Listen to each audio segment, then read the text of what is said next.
Good. Recording. Recording start. Recording this computer. Okay, fine. Yeah, it's up and running. Okay, I'm going to admit all. Okay, I'm going to admit all. That's Yeah, fine. so go ahead. Do you want to do a mute all the entrance? Yeah, I need to check the options first. Okay. Sorry, just a second. I just need to go through it. I think only you can do it. I've done it. Mute participants for entry. Just a second. Everyone publicly, privately. Co-host. Okay, fine. We will check it later on. No issues. Fine. Let's say I'm admit all, so it's already. Okay. Done.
I believe everything is okay.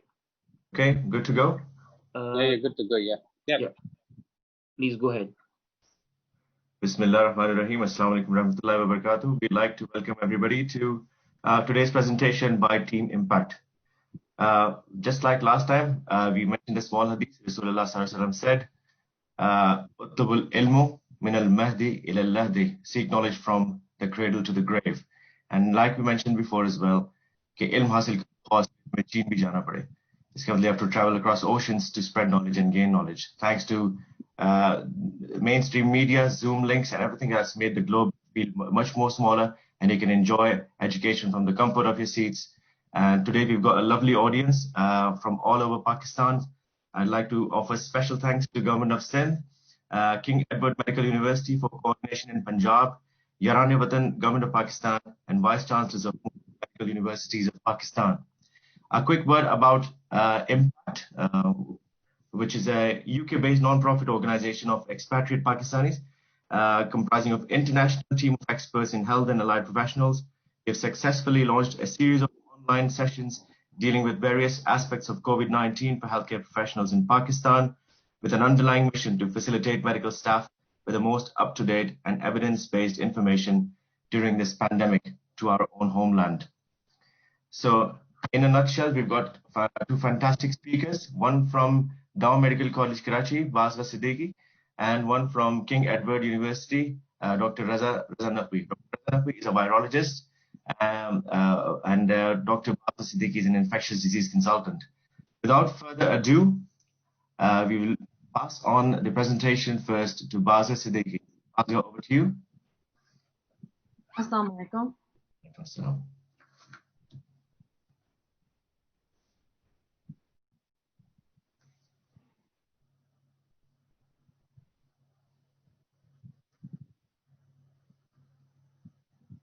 Can everybody see the screen? Yes.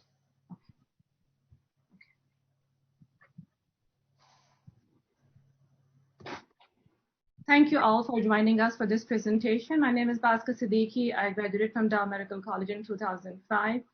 Seems like yesterday, but actually it has been like more than 15 years. Okay, I'm hoping that this presentation will help some of us in some ways.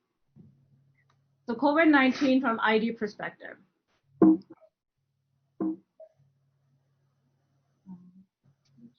Screen.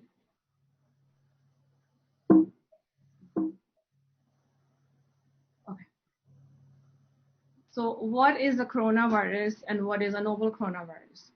Coronavirus is actually a name of a set of illnesses, including common cold and other respiratory infections.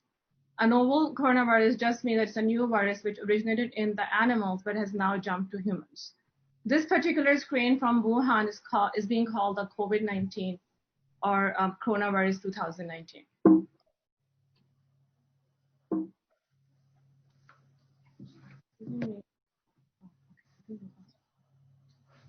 Okay, where just a little bit history about how did this virus begin. So where and how did the Wuhan novel coronavirus begin? So around New Year, like end of 2019, beginning of 2020, there was a cluster of severe pneumonia cases noted in Hubei province of China, in Wuhan. It was very perplexing and alarming. And by January 19, the local virologists and basically in China and other public health researchers identified the strain as a novel coronavirus. A lot of investigations were done, and it was found to be linked to a specific wet market in the city of Wuhan, where they sell fish and other live animals. So there's a culture in China, just like in South Asia, some other Asian countries, that people come and they like to see what they're buying and taking home. So the animals are being bought are slaughtered in front of the buyers, which leads to a lot of skinning of their animals in front of the shoppers and aerosolizing. So question is now, how does COVID-19 spread? So much has changed regarding this knowledge. It's been continuously evolving. The guidelines and information has been back and forth ever since the beginning of this year about the spread of this virus. What we know so far is that it is a person-to-person spread via coughing and sneezing. Other close contact or aerosolizing procedures like intubation, suctioning, with ICU nurses are suctioning these, or other procedures. It happens when you're within 6 feet of the infected patient for prolonged period. Prolonged period is mostly defined as 15 minutes or more, without personal protective equipment, which is goggles, face shield, mask, or N95, whatever is appropriate in the situation. You can also get it via direct contact with infectious secretion of someone who has the virus. Now the question arises whether it's airborne or droplet. There's a lot of debate about this ongoing. So what airborne means that it's just spread via particles which are smaller than droplets that remain in the air over time and distance under natural condition. It's been very controversial. WHO, CDC, local public health organization have been back and forth with this debate. Other question, we ask all the times, N95 versus surgical mask. Sometimes we're told surgical mask is enough with a face shield unless you're doing aerosolizing procedures. Some people say is N95. So this will constantly evolving and changing. There were some studies done, however, which are, so one of them actually grew COVID-19 in tissue culture, which showed that it remained viable in experimentally generated aerosols for at least 3 years. We're talking about the actual viral culture. There's another study done which showed viral RNA in ventilation systems and in air samples of hospital rooms patients with COVID-19. In this study, they did not actually grow the virus, it just detected the RNA particle. We don't know whether it has the capsule or not. There was another study which demonstrated that respiratory droplets may get aerosolized or carried in a gas cloud and have horizontal trajectories beyond 6 feet while people are speaking, coughing, or sneezing. However, a long-range airborne transmission of COVID-19 is not clearly documented. That being said, I tell everybody to do N95 in known COVID patients or person under investigation, along with the face mask and gloves and gown. Because, like I said, we don't know a lot about this virus, and so much is evolving and changing. Better safe than sorry.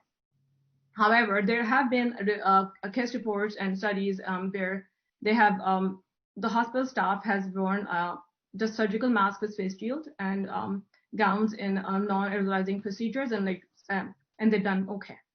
So But again, I think it's better safe than sorry. I'm not ready to take off my N95 yet. Let's talk about asymptomatic infections, which is a substantial population of infections and do contribute to a spread. So asymptomatic spread or infections are well documented, and in studies it has shown up to as high as 30 or to 40% of the infections. Several studies or observational studies were done. One of them looked at an outbreak on a cruise ship. Everybody on board, including the passengers, staff, crew, they were tested. 19% were positive, and 58% of the 712 confirmed cases were asymptomatic. So half of them had no symptoms, but they were positive. Looked at another outbreak at a nursing home in which 27 of the 48 residents were positive, which means about 56%. They had a positive screening test. They were asymptomatic.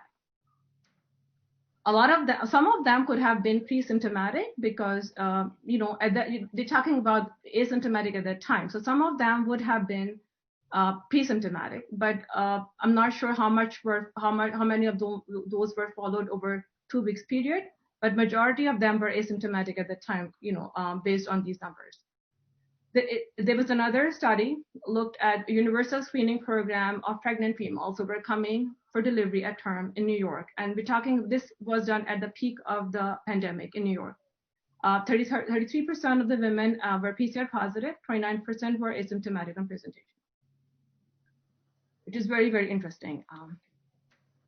Let's talk about objective abnormalities in these asymptomatic individuals. There was a study done with 24 patients who were asymptomatic. Half of them had the ground loss opacities in their CT. Another 20% has some other atypical abnormalities where they had abnormal imaging. Interesting, because they had no symptoms.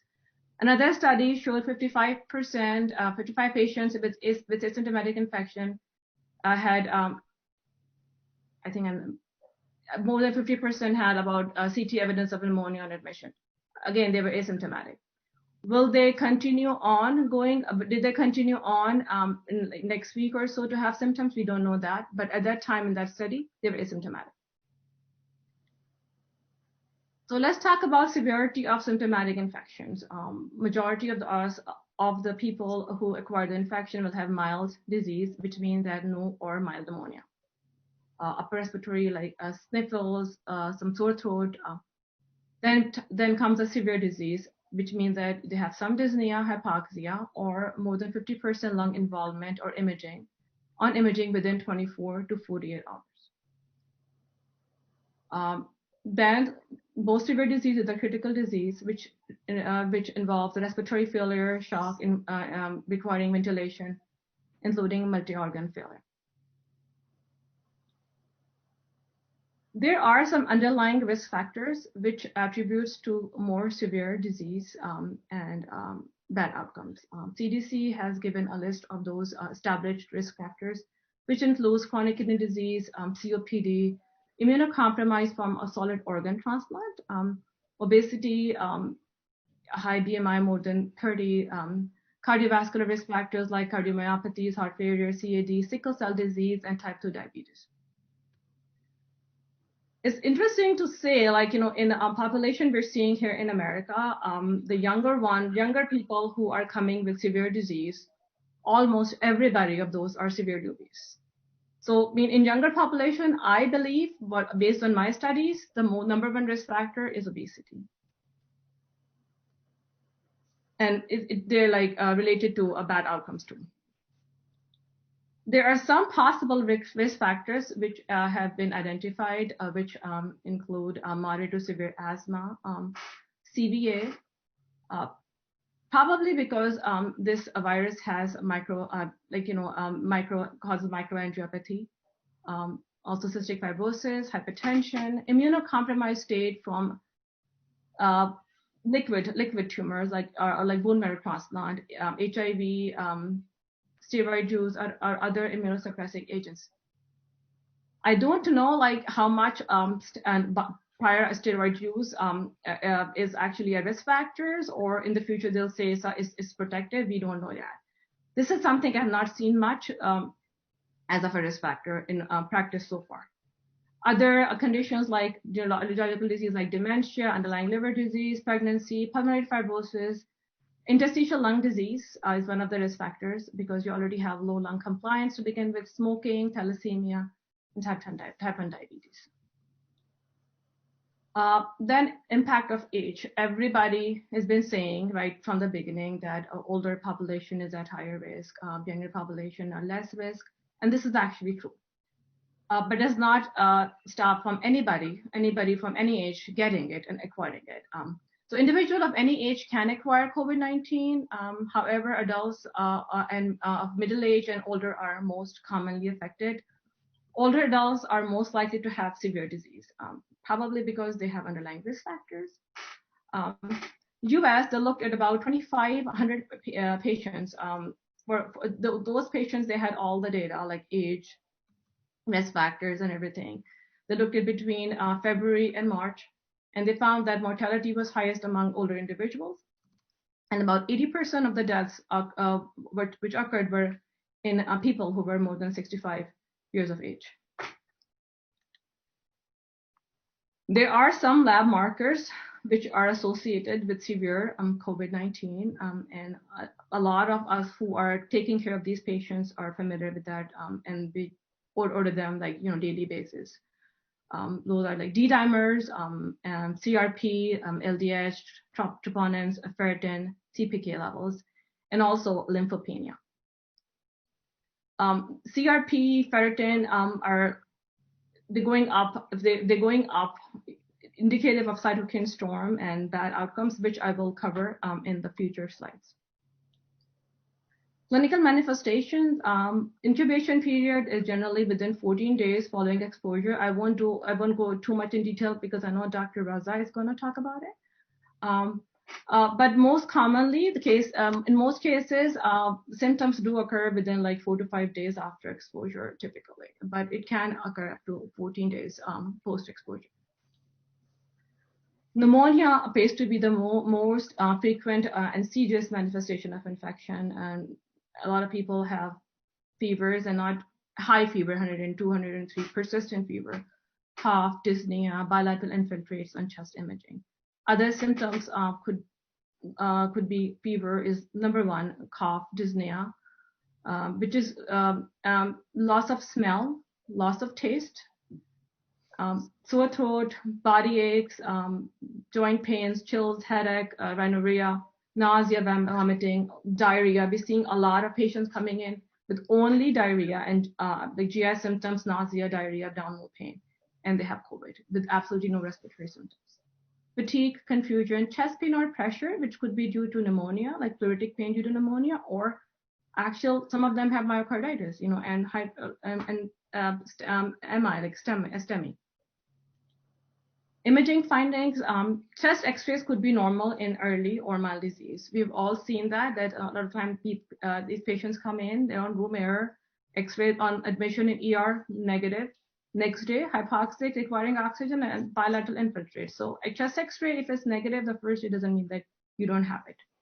When chest x-rays are abnormal, it could show consolidation in the bases, right or left, but it does show some ground loss opacities, mostly bilateral in peripheral or lower lung distribution. CT of the chest, when done, shows typical ground loss opacification with or without consolidation. It's very interesting that because when it all started back in March, a lot of times patients were coming in with abdominal pain, like GI symptoms, and they were going for a CT of the abdomen. And we got a call from a radiologist that, hey, there's nothing in the abdomen, but I see ground loss in the lungs. It would pick up the bottom of the lungs and show ground loss. So this is how much is common. And actually, in China, before they had the validation of the test, they were actually using CT of the chest as a screening for these patients. We're not doing it here. Actually, American Society of Radiology Society has said not to use as a screening test, probably because of risk of exposure, and we have better tests available now. So let's talk about HLH. It's an aggressive and life-threatening syndrome of excessive immune activation.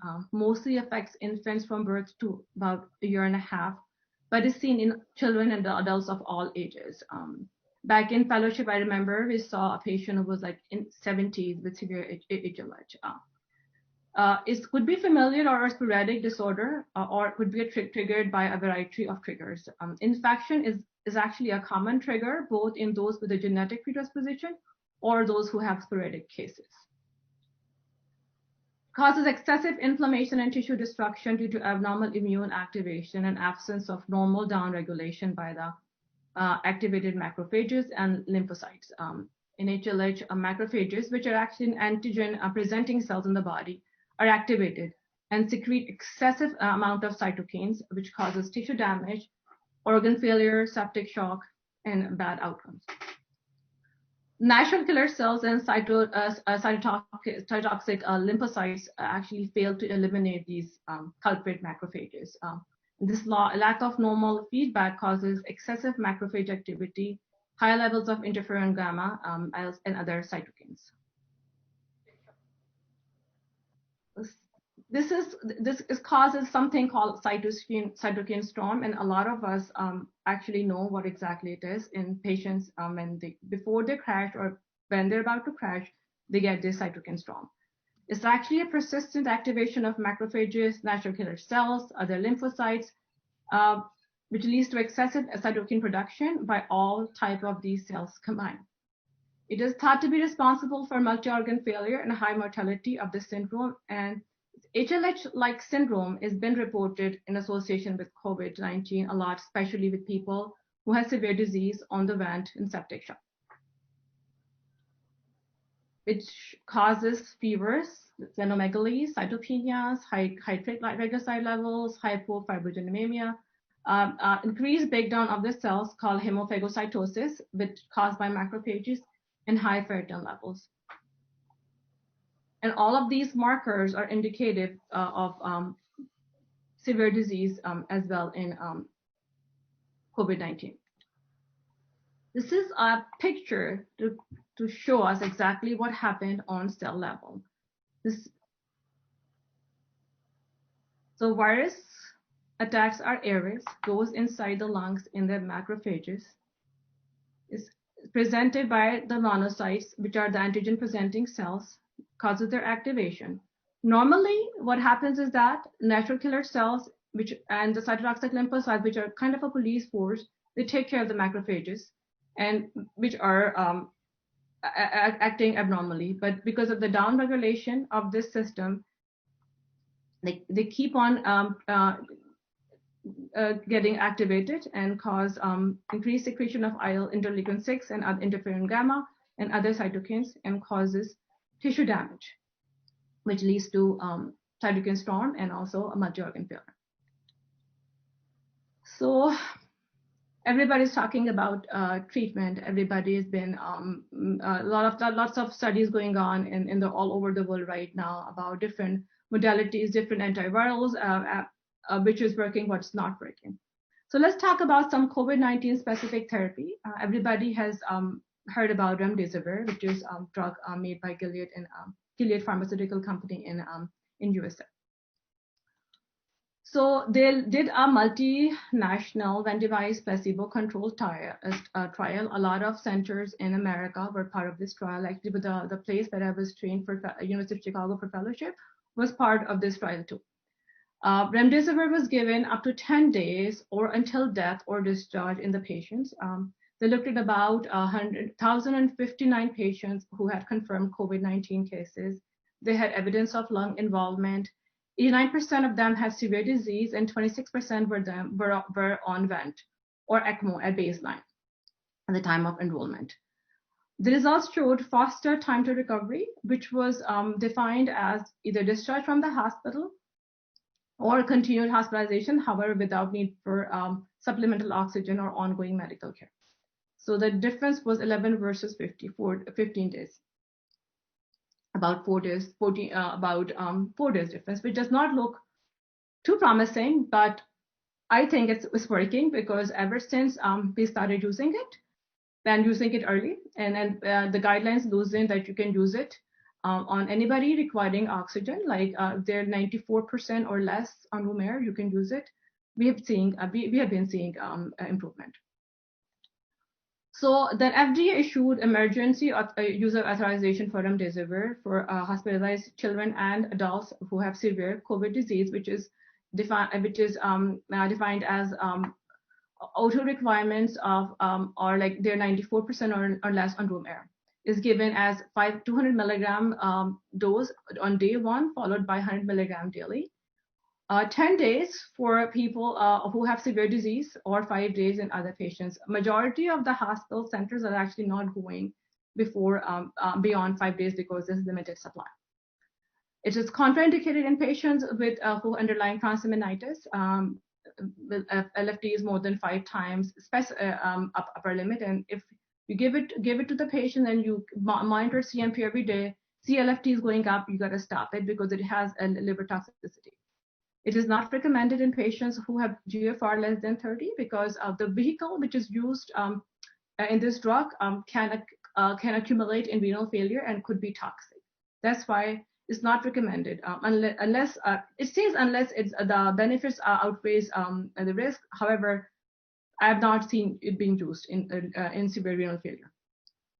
Should not be given with hydroxychloroquine because of risk of arrhythmias and other side effects. Another modality which is being very popular right now is decadron or dexamethasone. There was an open label trial in UK, we have some prelim results unpublished right now. It shows overall 17% reduction in 28 days mortality among the patient hospitalized on supplemental oxygen.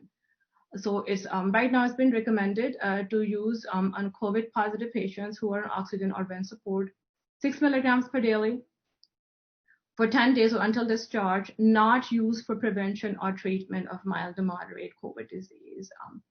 These questions we get asked all the time from Pakistan as well, that somebody got diagnosed with COVID-19, should I start steroids?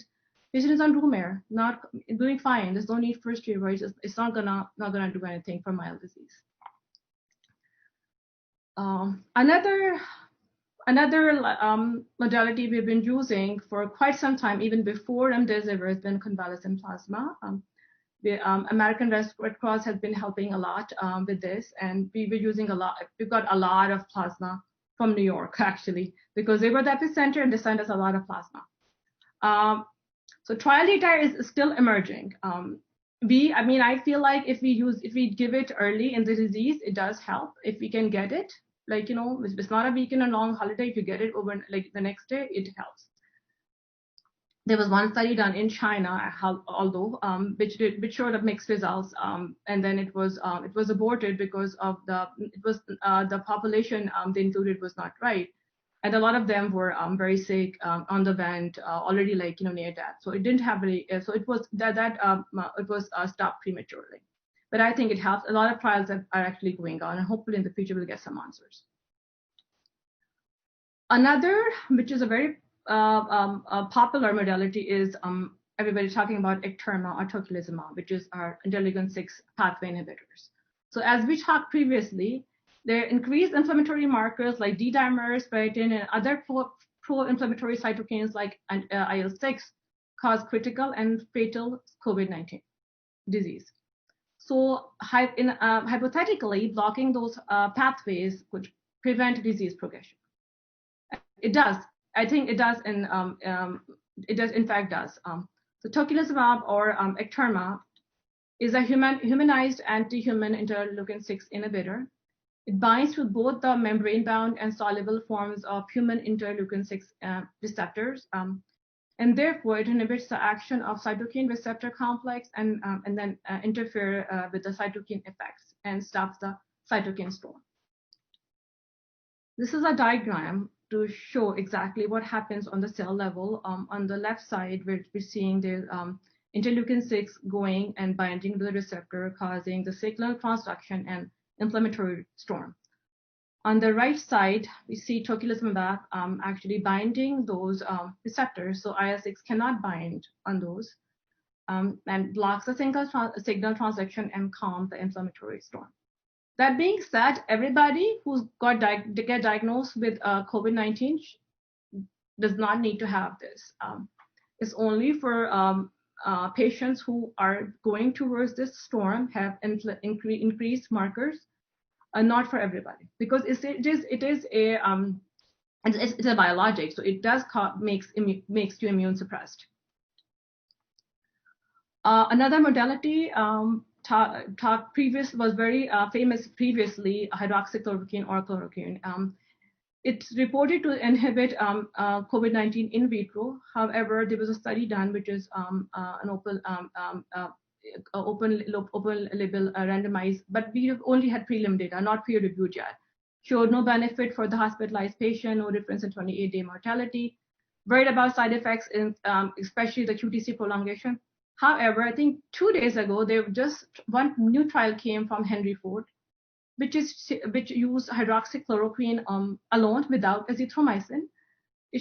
They're showing about 56% decrease in mortality. It just came now. So, and I'm just going through it today. So I don't know what it means, whether it's going to be incorporated in our treatment again or no.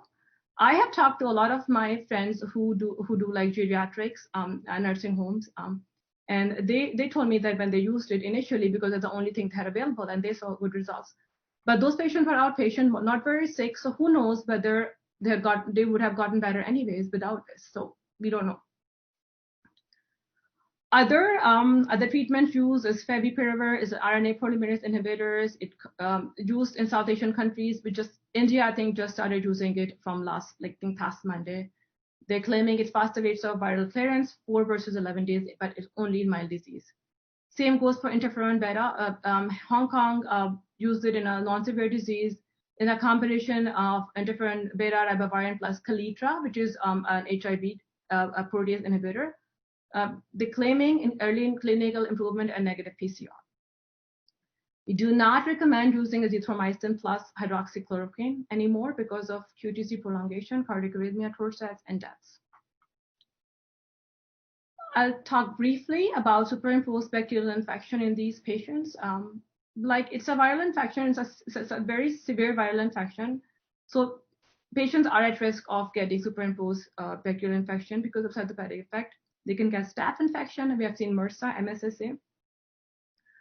When these patients are intubated, it means that they're going to be on the vent for 2 to 3 weeks.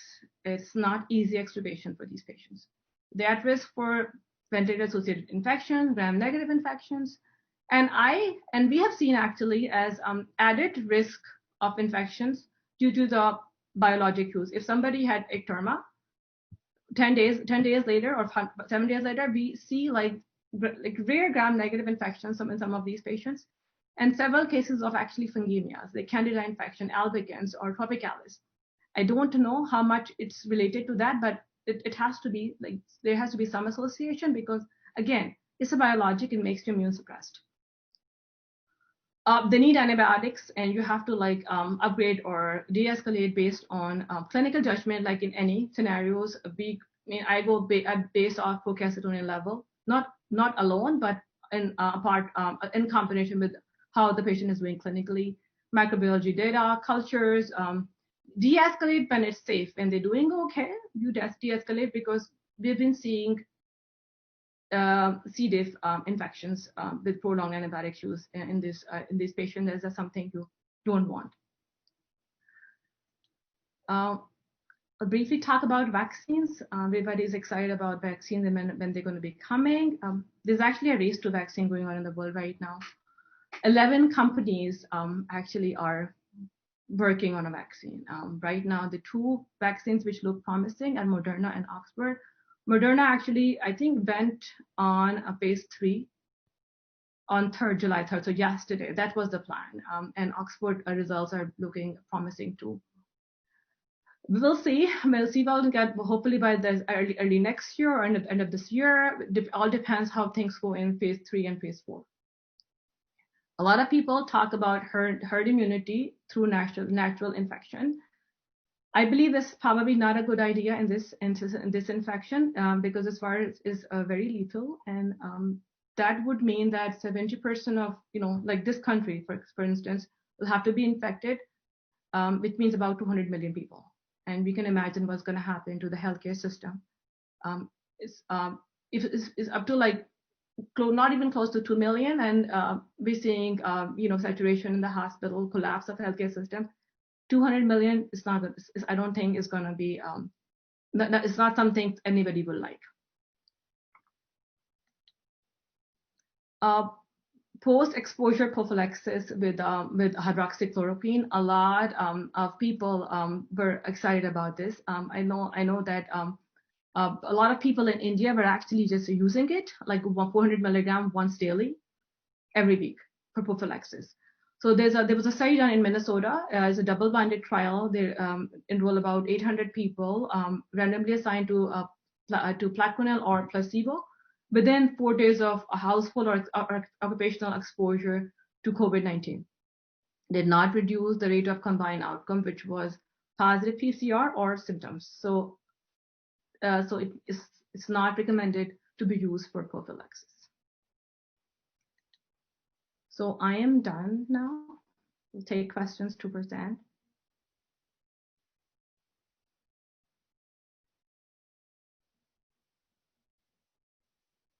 I can't hear you.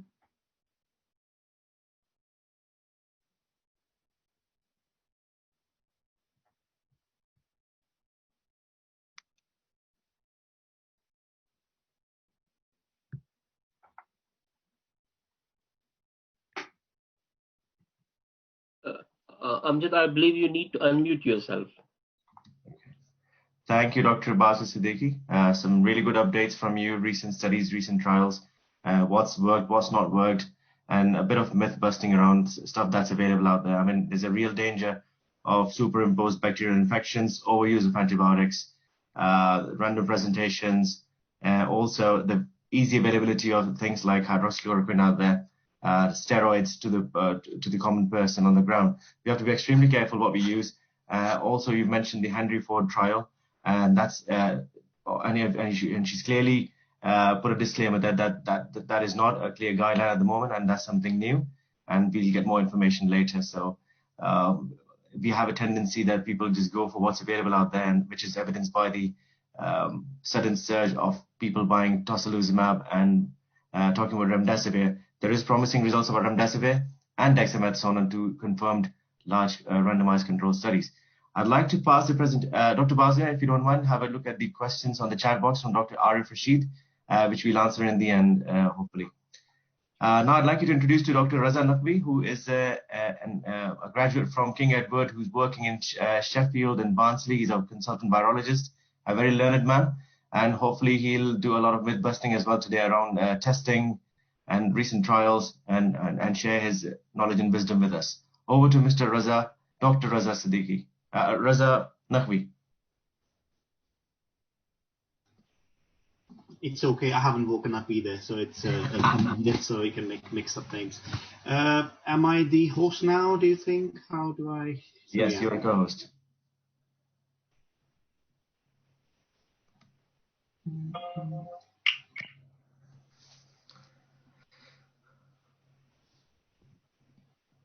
Right. Can you see my screen now?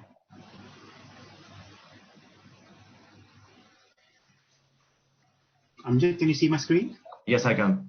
Yeah. Okay. Right. Okay. So thank you very much for asking me to come and talk on the subject. It's quite nice to see colleagues from across the country in Pakistan, and especially my King Edward Medical University. Dr. Raza, sorry for interruption. I think there's one screen popping up. If you can close. Notepad. Just minimize the Yeah, notepad. these are my notes, so I'll put it on the side if you can. Yeah, you put on side. I believe you need to click the slideshow on top. Yeah. Yeah, I'll do that. Just let me just take care of the screen. So so the first question is, who is a virologist? Because this term is not used anywhere. So I would just like to explain what a virologist does. So I don't do any tests in the lab. I don't oversee any testing in the laboratory. So who needs a medical virology, which costs quite a lot to our medical establishment? So we formed the link between what Basga has described, a front-facing role and seeing patients, and the laboratory where they're doing the test. So we look at the test and its results. We advise on infection control. We advise on therapeutics, what drugs to use, antivirals, etc.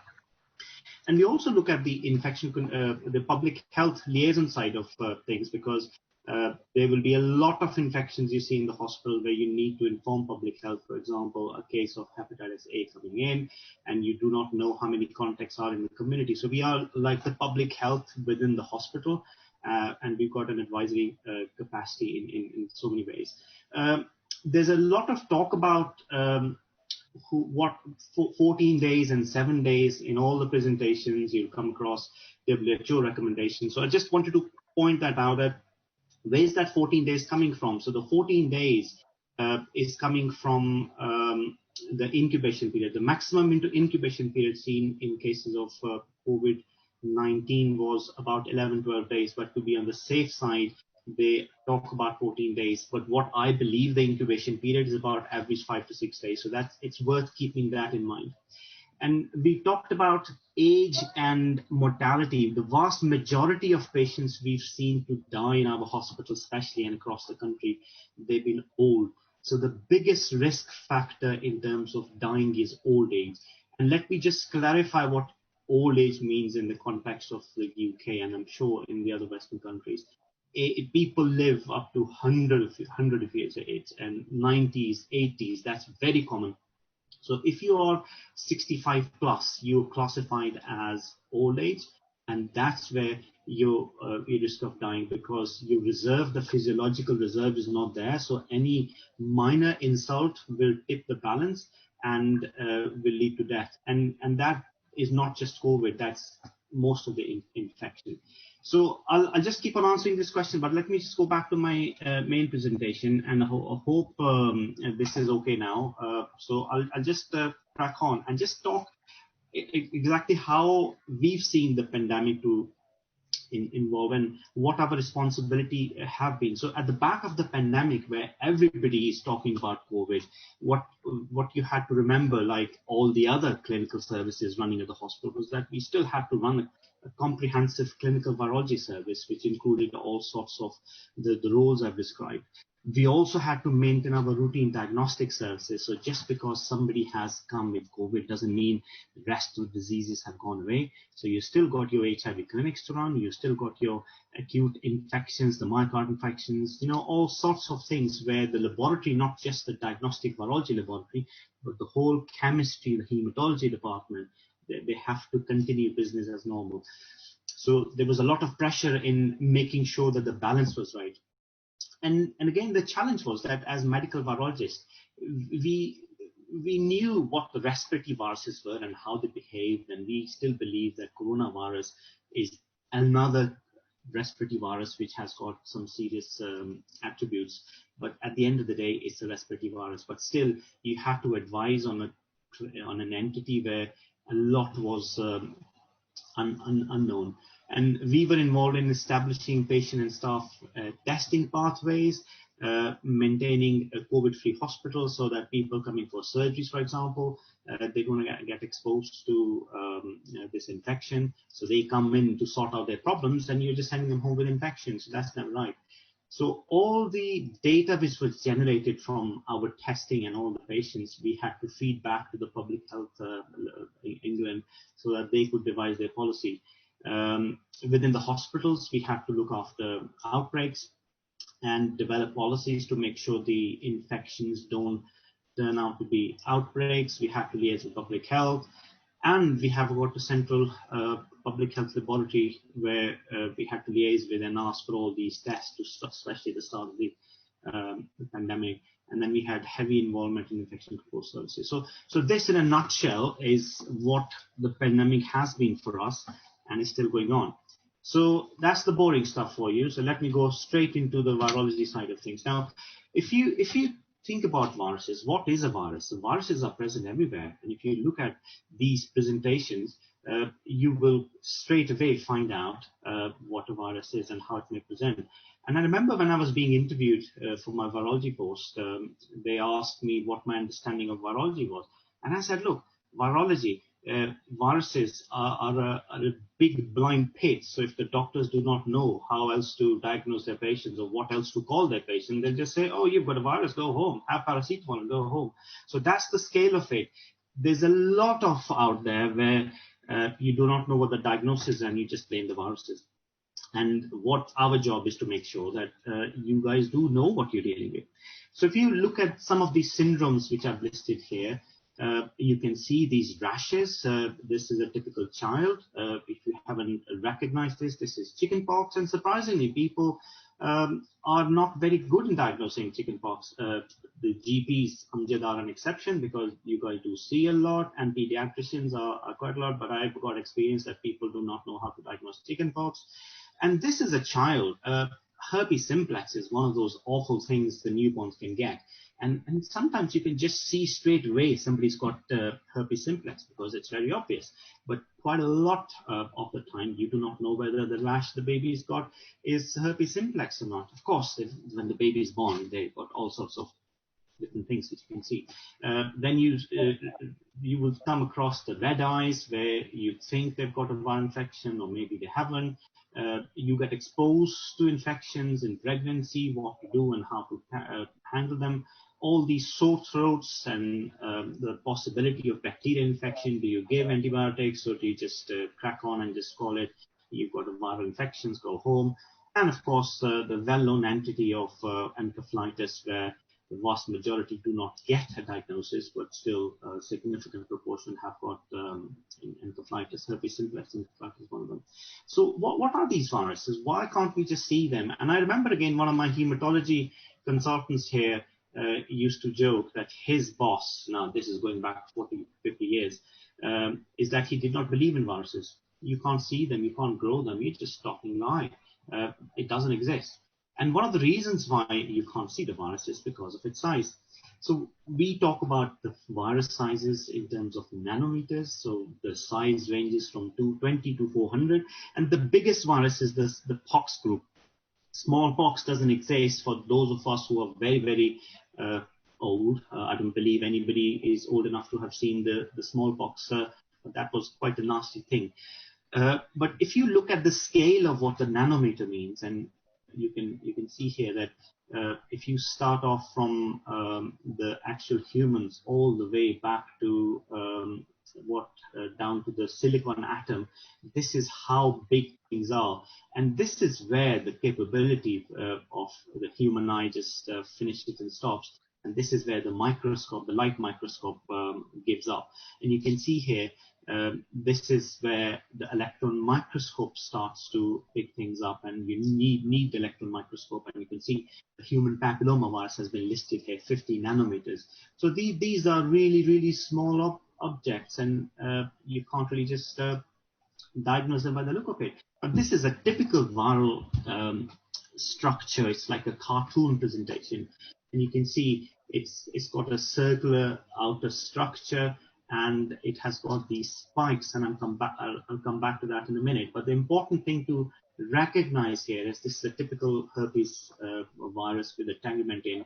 But the important thing is, number one, outside as the surface projections, and inside, which is the RNA or the DNA material. If you look at the coronavirus itself, and again, if you translate what I've shown in the previous slide into a 3D picture, you imagine a tennis ball, and if you were to cut a tennis ball, this is what the coronavirus will look like. And can you see the surface projection all of a sudden are clearer in terms of its 3D structure? And on the outer structure, it's probably taken over by these spikes. But if you were to go within the confines of the actual virus, you will see the RNA, which is enclosed within within the virion, as you can say. And what are these spikes? Why do we even care about these spikes? It has got a very important role, and I've given you the example of the SARS and the SARS-2, but this is something which applies to every single virus for that matter. So these spikes have got an important role in attaching itself to the respiratory epithelium, for example, in this case. And ACE2, I'm sure you've heard of ACE2 receptors. That's where the virus attaches, and the structures or the organs which are rich in ACE2 inhibitors are going to get the wrath of this virus. And it's not just the surface projection, the receptors on the human body. There are other things which help. So like this is the TMPRSS2, which is like an enzyme or which helps the virus in attaching itself.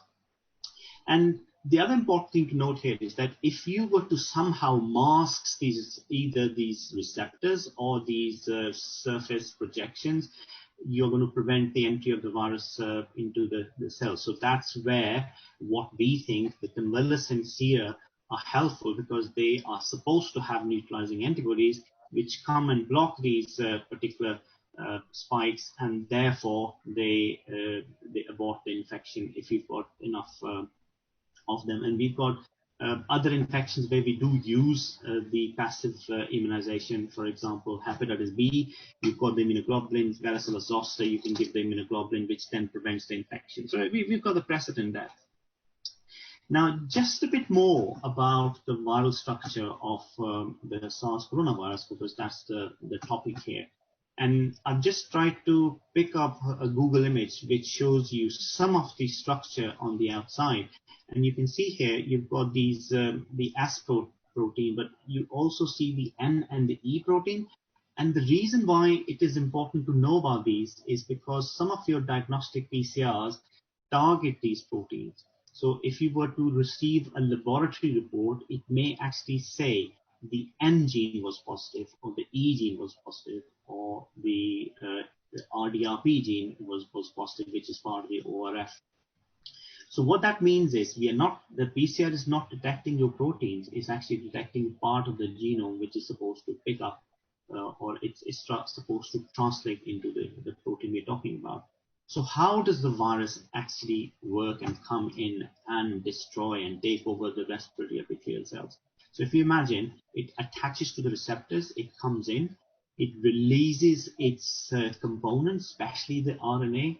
The RNA of the virus goes into the nucleus and sort of takes over, or it can do it from the cytoplasm itself. But if you see the RNA, it then instructs the protein-making machinery to produce all these proteins. And as it's producing the proteins, it also replicates itself into the daughter or the progeny RNA. And all these proteins and the RNA are then packaged inside a virion, which is then released. And after a few replication cycles, the cell then dies. And when the cells die, you see that in the form of the respiratory secretions, which increase all of a sudden. So the reason I'm showing you all this is that one of the ways to control the virus is you try to find a drug which acts on a particular pathway. So what the targets or the efforts of the industry are focused on the researchers, shall I say, is to block one thing or another. And a good example is HIV, where there's so many drugs have now been created, but they act on different parts of this pathway. So your job is to find something which either blocks the receptors all the way, or acts on these enzymes, acts on these proteins, and then lead to control of the viral infections. But the important thing in the context of the talk for you to remember is that within the virus, there is RNA. So RNA is key here to our diagnosis and the survival of the virus and for forming progeny viruses. And we talk about RNA. Why did I say the virus is RNA? The vast majority of viruses are RNA viruses. There are a handful of classes of viruses which contain DNA in the nucleus. And if you remember, humans are DNA. And what one of my colleagues once said was, there is a war going on between the RNA and the DNA, the human being the DNA, and the RNA viruses are trying to take over and cause all these diseases. But the important thing is that the vast majority of the virus is RNA. Where it says the asterisk, that means the virus is culturable, and therefore you can use that modality. So why can't we just see the clinical syndrome? If somebody's got a runny nose, somebody's got nazla zukam, then isn't that a viral infection? Can you just see the virus? We talked about electron microscopy. Certainly we can do that. And if you look at the examples I've given you, you can take the secretions, put it under the microscope, and see the virus. This is how influenza looks like. This is what RSV is like, and these are one of the common winter viruses. Coronavirus looks like this, and this is the seasonal coronavirus. This is an EM picture taken a while ago. I'll come back to that in a minute. Similarly, if somebody's got a rash, let's do electron microscopy. Let's just sort it out. Now, this fried egg appearance is what you typically see with all the herpes viruses. There are 8 herpes viruses, including chickenpox and the herpes simplex viruses, and every single one of them appears the same under the microscope. Look at this alien-looking measles and rubella virus, and look at these parvoviruses. So there is a diagnostic modality available, but you've never heard of electron microscope being used for diagnosis. Why is that? And again, this is one of the infections which troubles the hospitals a lot, ward closures and reduced income, norovirus outbreaks, but also you get other gastrointestinal viral diseases like rotaviruses in children, adenoviruses, whether it's a reactivation or whether it's the actual acquisition of strain 4041 is difficult to say. But the reason why you don't see electron microscopy is because it is expensive.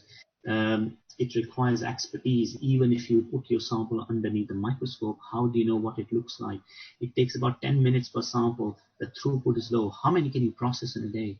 And it requires minimum quantity of virus, about 1 million copies for it to be visible under the microscope. So if you only got 100 copies, you're not going to be able to find it. So that's why electron microscopy is more academic than anything else.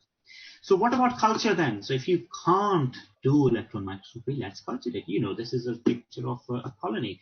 So the way we traditionally know about the culture is all these plates. And I remember from my days of medical school, that's what we learned. And viral culture I can't remember it being taught, or maybe my memory fades away. So what is viral culture? So unlike growing your colonies on agar plates, what you do is, because you can't see the virus easily, what you do is you take cells. So you take cells which you know from your experience from ages ago grow a particular virus. And these cells are produced from different organs. And I'll give you a very common example is monkey kidney cells. So where you're going to get your monkeys, and are you going to take the kidneys out, and then you're going to create all these cell lines. Then you put the sample on these cell lines, and then you see those changes. And the changes which the virus induces are very specific to viruses. And these changes are called the cytopathic effects, and you can actually diagnose it using this. So this is what we call culture. It's very different to what you may well have thought, but that's the way it is. And this is another example of a HeLa cells infected with poliovirus, and you can see the changes. Can you see these rounding of the cells? You can see the ballooning of the cells. So the experts know how it looks like. This is on the right top side. This is the cytomegalo inclusion body, which is typically seen in CMV. Again, some more examples, the cytopathic effect of measles. And in the good old days, when you did not have PCRs, you did not have antibody testing, they used to diagnose measles with the brain tissue, and then they saw these giant cells. So, and in this case, this is a pneumonia. You can see the typical change. Some of the other one. So there are a number of cell lines, and I've just listed these here. These are now of academic interest, but the reason why viral culture is still required is if you want to find out if the virus has got a phenotypic resistance, you have to use the cell lines and culture them. But again, why don't we use culture? Again, there are different issues with that. It's a very sophisticated setup. It's very expensive to run. It's not attractive to businesses. If you go and ask your commercial lab, could you do virus culture? They will simply say no, because nobody's going to pay for the test price. there's a lot of expertise required, because I can't remember. I've done virus culture, I've seen virus culture, but I can't remember it. I have to keep my expertise, which not many labs are using. And it's been superseded by modern diagnostic methods. The other important point to note is that it takes days to grow the virus and requires a minimum quantity gain. The reason this is important is, and I'll come back to later part of my presentation so that it makes sense. So what you have to remember is, these are the two methods by which you can look at the virus directly. It's not looking at the immune system. So just a bit about the coronavirus. The important thing to remember is coronavirus is not new. Coronavirus has existed for decades now. And I've just given you a screenshot, a snippet of a paper which was from June 1965. You can see it here. Cultivation of a novel type of common cold, and that was the 229E. Why 229E? I couldn't find why they've named it, but probably something to do with the lab number or the tube number where it was first found. And then over the next few decades, we've found a number of other types of coronavirus, the 229E, the OC43, the HQ1, and NL63. So till 2003, these were the seasonal coronaviruses which were present in the community. Everybody had common cold. One of the common infections was coronavirus, and it used to be one of those two. And things changed from the SARS. 2003, the SARS came in, and then it was, in a way, the MERS was added to it in 2012, if I remember correctly. And then now SARS-CoV-2. So it's been a series of introductions in the pool of coronaviruses. But if you just remember these, the subtypes, which can be loosely classified into 4 groups: alpha, beta, gamma, and delta. And there are 2 points to remember here. One is that the infections in humans is only caused by alpha and beta. The rest do not cause infections in human. And it's the beta which is the nasty one. It has got the SARS and the SARS-1 and SARS-2 and the MERS coronaviruses. So why have I shown you this picture? The reason for this picture, which is a chicken, goose, turkey, horses, pigs, cattle, dogs, cats. Then I've got rodents, whales, dolphins, and rabbits. Every one of these get corona infections. So they have got the infection which happens every now and then. And the chicken was the very first one which was diagnosed. So coronavirus, humans are not the only one. Coronavirus is everywhere. You may not recognize it, but coronavirus is there. And this is the structure of what a coronavirus looks like under the electron microscope, and these are the cytopathic changes which it has in here, just to top it up. And I've talked about this, but it's just another recap. So coronavirus SARS-2 has got club-shaped surface projection of the spike protein, and it has got the largest RNA genome with 25,000 to 21,000 bases. And you don't have to remember that, but it's important from a PCR perspective. And these are all the genes we talked about. And the important thing to remember is, when you're looking at the PCR, it will tell you which particular gene is looking at. So it either is the S gene, E gene, N gene, M gene, or the ORF1. And within this big ORF1, you've got the RDRP, the RNA dependent RNase polymerase. And you will see some of the PCR saying, well, we've looked at the ORF1 gene. So that's what the background behind that is. Now, if you come back to this cartoon of the coronavirus, just remember that, let me just so you can see there are different components. One is the RNA, and then you've got the surface projection, which are of importance. So what happens typically is that when you get a viral infection, or for that matter, whenever you get any infection, your body tries to stop it. How does it do that? You're confronted with an infection. So the way the body handles the infections, it produces those small little structures, which we call the white cells, which are responsible then to form a defense line, which then protects the from the infection. and later on those cells produce antibodies, and I'll come back to that in a minute. So there are different types of cells you can get, and you know about the red cells and the rest of the white cell series, and some of these are the heavyweights, which are very good in mopping up any infection, killing the infections. Some of these big cells, the macrophages, are called the big eaters, but they can't move very quickly. So for the human body to protect itself, because the macrophages are the most effective cells, but they take long, they send the rapid responses, which are the granulocytes. So how does this happen?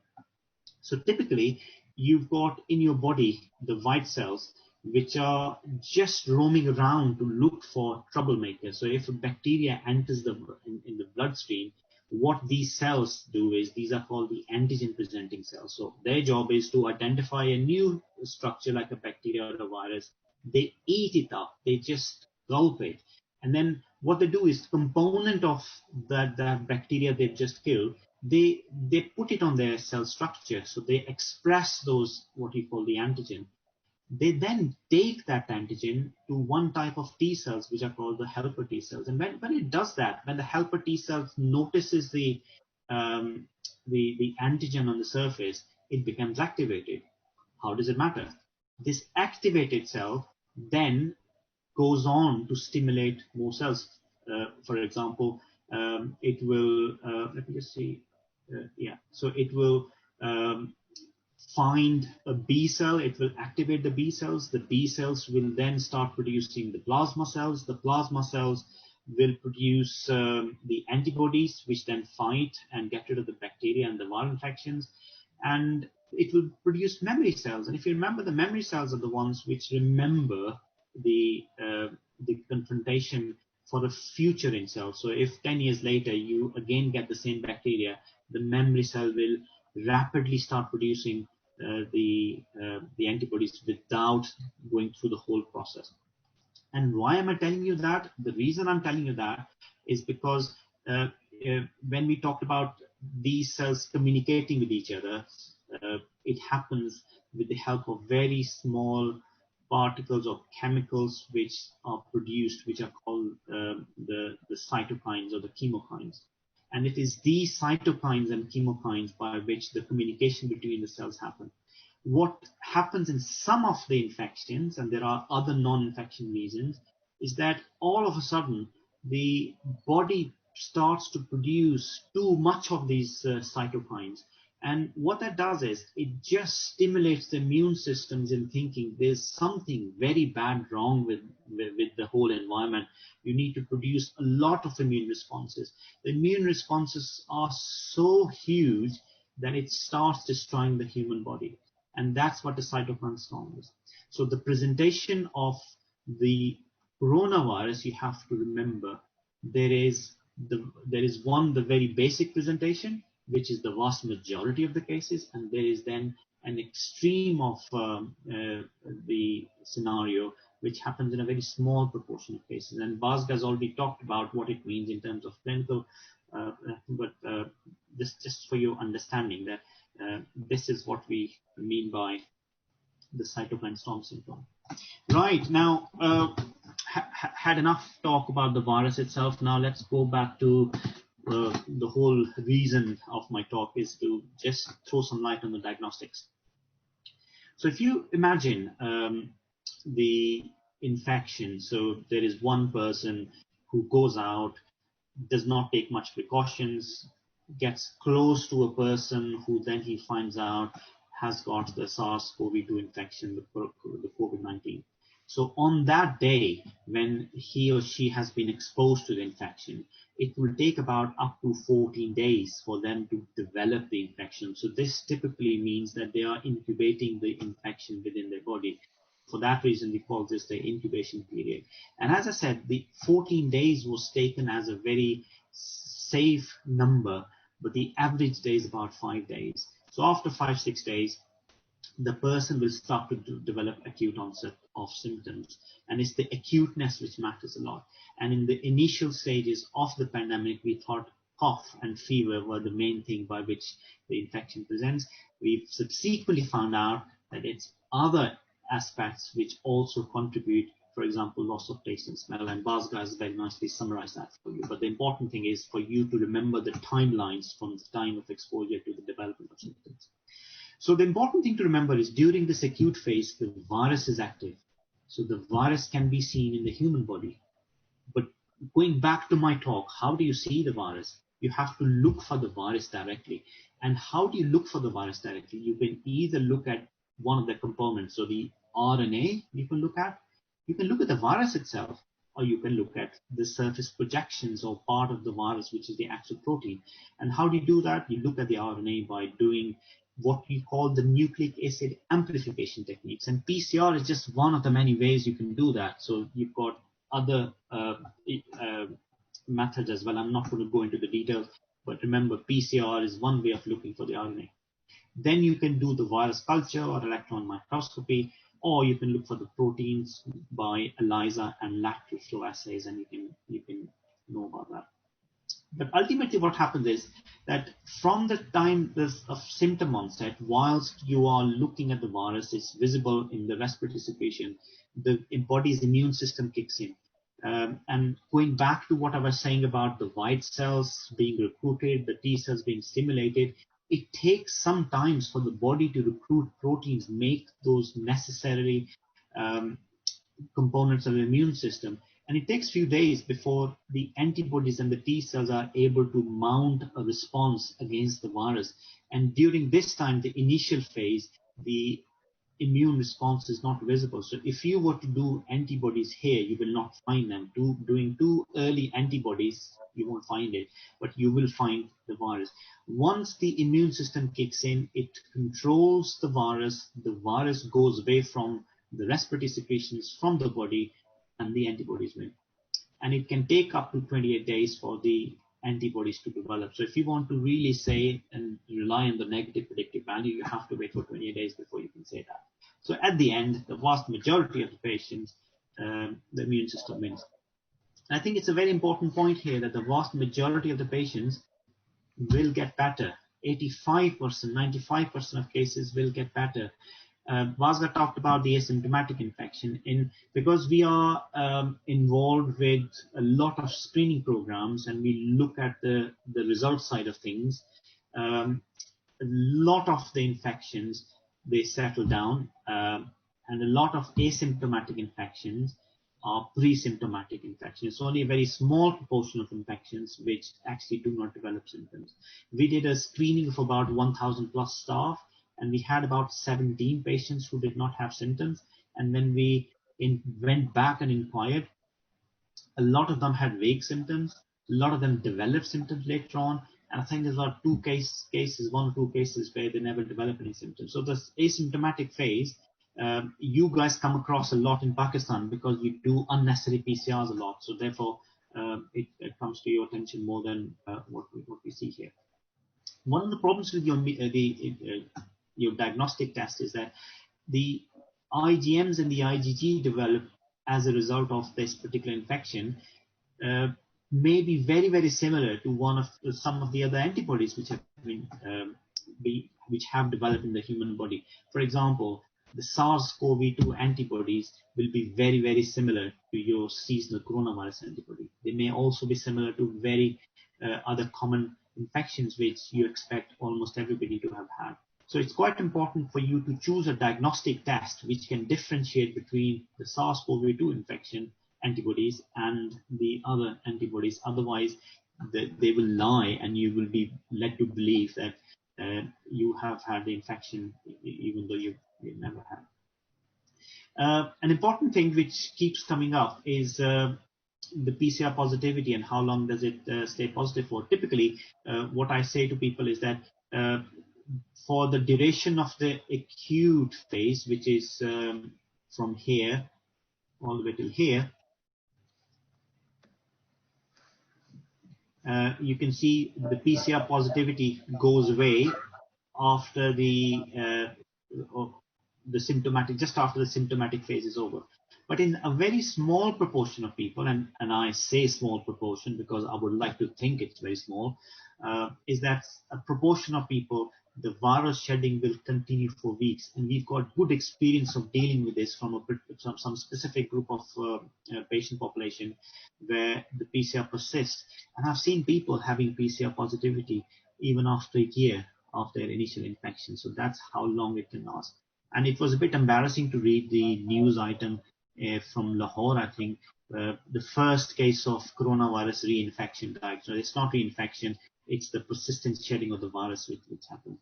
And typically, what you then see is that the important thing to remember is the viral PCR, the viral culture positivity, which is the marker of the viability of the virus, is only seen in the initial stages, and then it goes away. So your PCR, in a way, what you call the dead virus, is actually part of the virus. It's not even a virus. The RNA continues, and you don't see it's very unlikely that these RNA positive people are infectious. We would like to believe they're not. Right, okay. Amjad, how long have we got? 12 minutes. All right, okay. So I can just go a bit more. So, right, okay. So you guys have heard about PCRs probably for the last 4 months. People have just used this word probably hundreds of times in a day. You will come across this PCR. So has anybody even wondered what this PCR is, this polymerase chain reaction? Yes, everybody knows that. But let's go into a bit more detail of what this particular modality is. So if you imagine you've got this tube which you use for PCR reactions. So what typically you do is you take this tube, you put your sample in, you put another mixture which you call the virus mixture, the PCR mixture. And imagine, you can see this small image within this tube, which is the RNA. Typically, your tubes will be at a room temperature, at an ambient temperature. Let's say you are in an air-conditioned environment and the temperature is 22. What you do is, as part of the PCR, there are 4 different steps.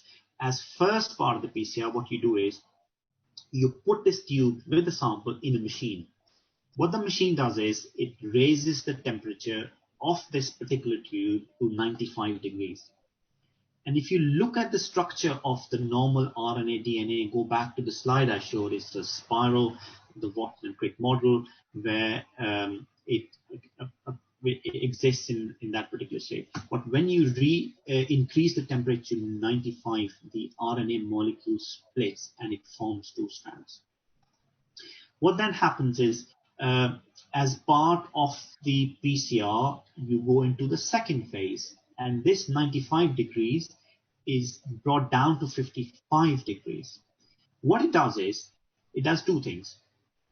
As part of your PCR reaction mix, and on top of the sample, you add 2 different things. One is your anti-corona RNA, and that is a very small piece you add, and then there's a sleeping fluorescence particle. So what happens is, that particular anti-corona RNA, when you reduce the temperature to 55, it goes and attaches to the RNA which is present in the virus. Now, if you had added, instead of anti-corona, anti-influenza, this PCR would become an influenza PCR. If you were to add a herpes simplex anti-DNA, it will become herpes simplex PCR. So that's the difference between the various PCRs, that what you add, what test do you want to do, what virus do you want to detect. So by reducing the temperature to 55, what you've done is you have attached these 2 entities onto individual strands of the RNA. Now, if you go to the next part of this, as the third step, what you do is you increase the temperature from 55 to 70 degrees. And what that does is, it does 2 things. It replicates the individual 2 strands, and it just doubles. So from 1 strand you form 2, and then from 2 you get 4. So you can see here that as part of this temperature change, you have doubled your RNA. So you started off at 95, a single strand, and now you've got 2 strands. As part of this process, the sleeping fluorescence is now activated and is read by the machine. So you've got 1 and 2 fluorescence markers, which then get released. And after this, what you do is you go back and you increase the temperature to 95, then take it to 55, 70. Then you go back 95, 50, 70, 95, 55, 70. So you just change the temperature all the way according to various settings, 95, 55, and 70. And this is called one cycle. So one cycle is simply the changes of temperature which you take the sample through. It's called PCR. And one virus copy becomes 2 virus copies, but it's important to know that with 2 copies, you release 2 units of fluorescence, which is then read by the machine. And if you keep going, the 2 cycles, 4 copies, the second cycle gives you 4 copies and 4 units of fluorescence are released, so on and so forth. So after third, so it goes up exponentially after each cycle. And we typically run in our laboratory each PCR for 45 cycles. And you can imagine with 1 copy, you get billions of copies. And with each cycle, you release fluorescence, which stays there for the duration of the PCRs. So you get billions of fluorescence units.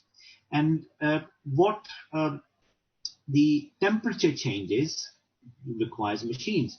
And there are a number of machines which are available, but essentially they are thermal cyclists. Their job is just to take the samples from one temperature to another. So it's a cycling of temperature, which is essentially the PCR. And the ABI 7500 is the typical system, which comes with the software, which then detects the fluorescence released from these PCRs. And there are some other ones as well. And typically what happens is when you're looking at the results of these fluorescence, you can see baseline, you do not have any fluorescence. And as your PCR is releasing your fluorescence, it continues and increases exponentially till you deplete all of your raw material for PCR when it plateaus. So this is a typical shape which you get for a PCR. And at the point where this picks up, at the point where it picks up, it is called the threshold, and this is what a CT value is. It's the cycle threshold. So this is where you get PCRs. Now, one important thing which you also need to know is that the more, say, if you start off with 1 copy and you make 1 billion out of it, your cycle threshold will be, say, X. Say, for the sake of argument, let's say it's 25. But if you started off with 10,000 copies, instead of the CT value showing you positivity at cycle 25, it will come early because you've already got more virus. So typically what we see is the higher the virus concentration, the early the PCR becomes positive. So you can say it's an indirect quantification or a semi-quantification of the virus. So this CT cycle of 17 has got a higher viral load than what you see here. So this is, in a nutshell, what a typical PCR is. And when you see your reports, and I do not know how they report things in Pakistan, we don't tend to report CT values out.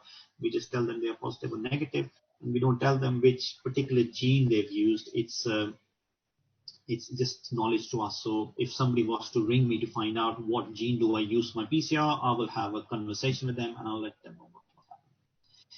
So I'll just come to the last part of my presentation now, just to give you some questions. It's just a handful of questions which people have asked me over the last many days, and I thought I'd just start off with them. There's a lot of confusion in Pakistan. There are different SOPs which I expect you to follow, but if you ask me as a professional medical virologist, these will be my answers, and it's your choice whether to use them or not.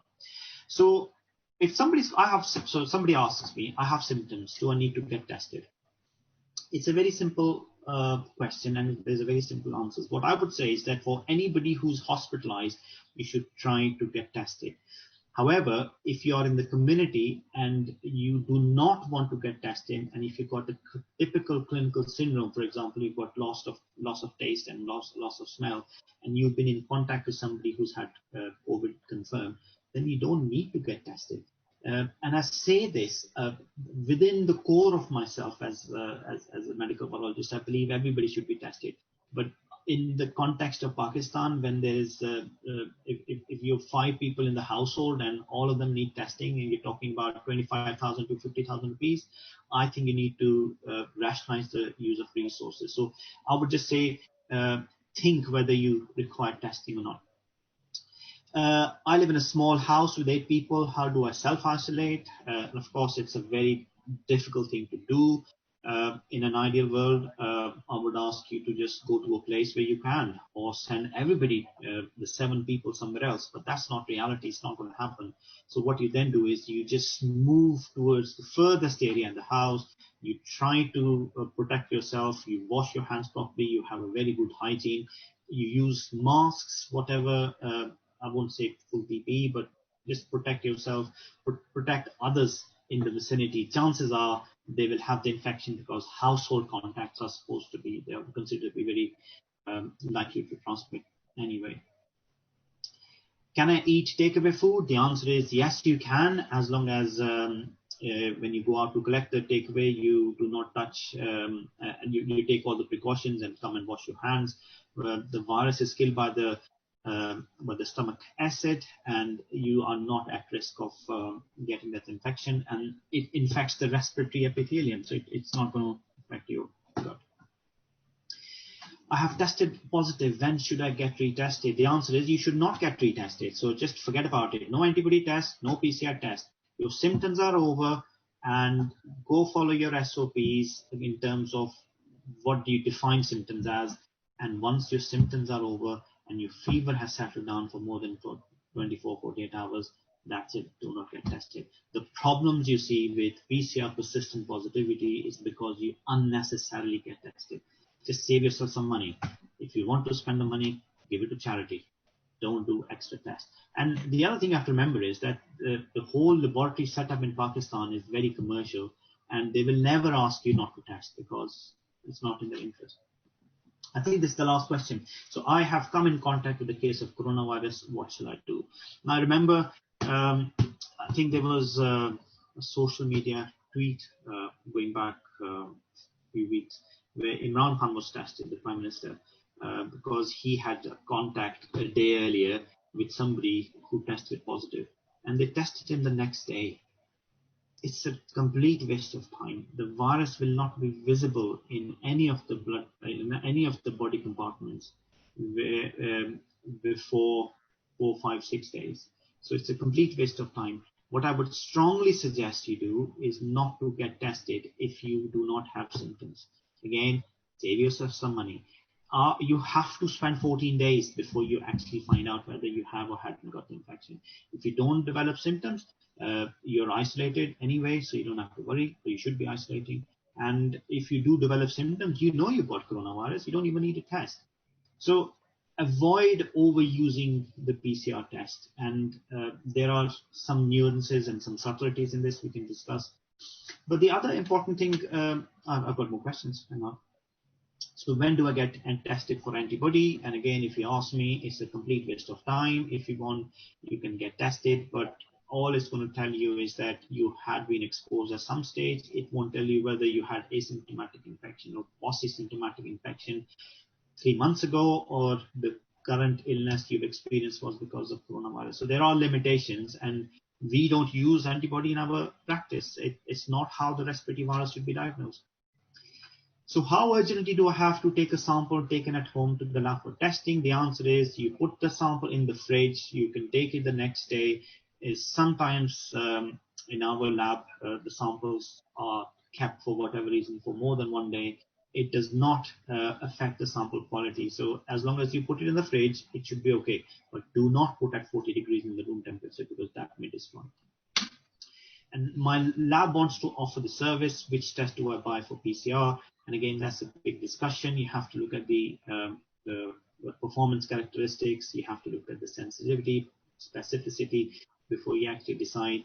There are big footprint machines. There are expensive machines. There are cheaper machines. There are, again, another phenomenon in Pakistan which I come across in some of the questions is that there's a Chinese kit available. Shall we buy it?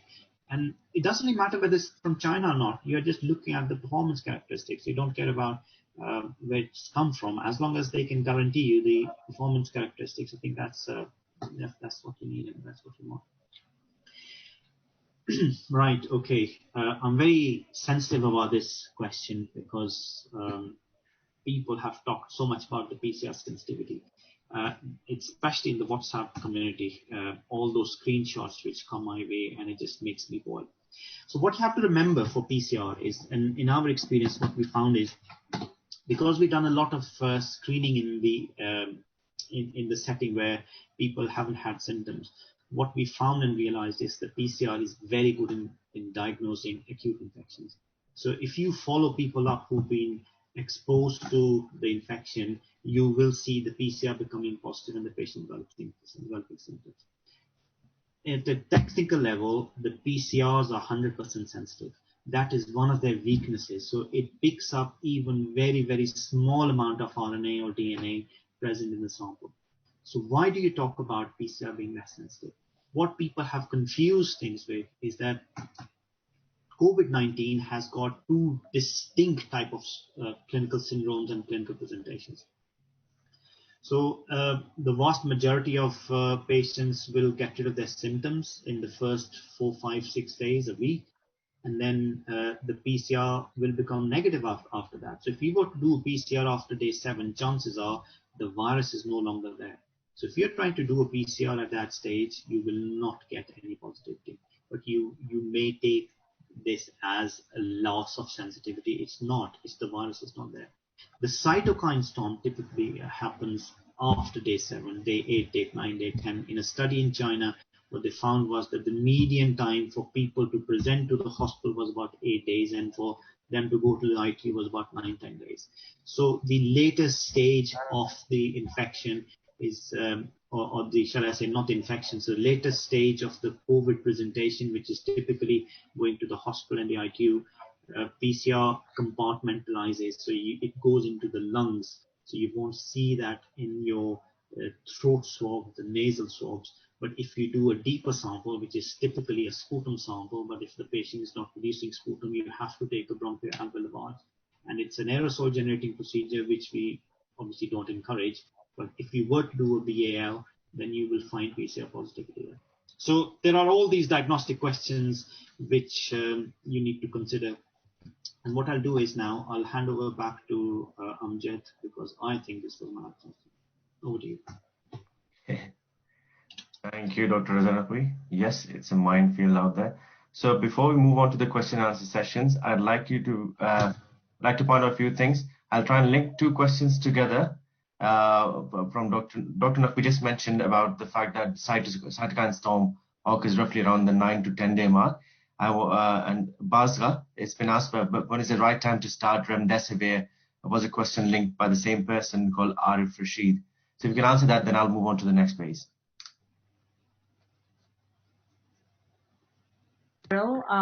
Shuts down the viral production. So as soon as possible, if any patient who's hospitalized with severe disease, mean that requiring some sort of oxygen, or oxygenation less than 94% on room air, they should get it. We don't look at any inflammatory markers before giving it. All we need is severe disease and positive test and requiring supplemental oxygen, and you should give it. If they get better in 5 days, you stop. If they go on to get intubated or ECMO, you do 10 days.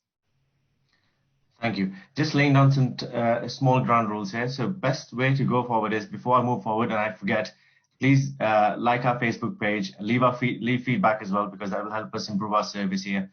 About the question and answer sessions, there's plenty of questions on the chat box, which I'd like to point Dr. Razanaqvi and Basra to. But I'd like to mention names, and whoever is going to raise their hand, could you please tell us your credentials and what do you work in what capacity, and then ask the question, and then we'll mute everybody else, and our speakers will answer your questions for you. So the first person I'd like to invite to ask questions would be Dr. Arif Rashid. He's asked a few questions actually. I'd like him to verbally put them forward. Dr. Arif Rashid. Unmute. There we go. Do you want to unmute yourself? I've just clicked on your screen now. Do you want to unmute yourself, Arif Rashid?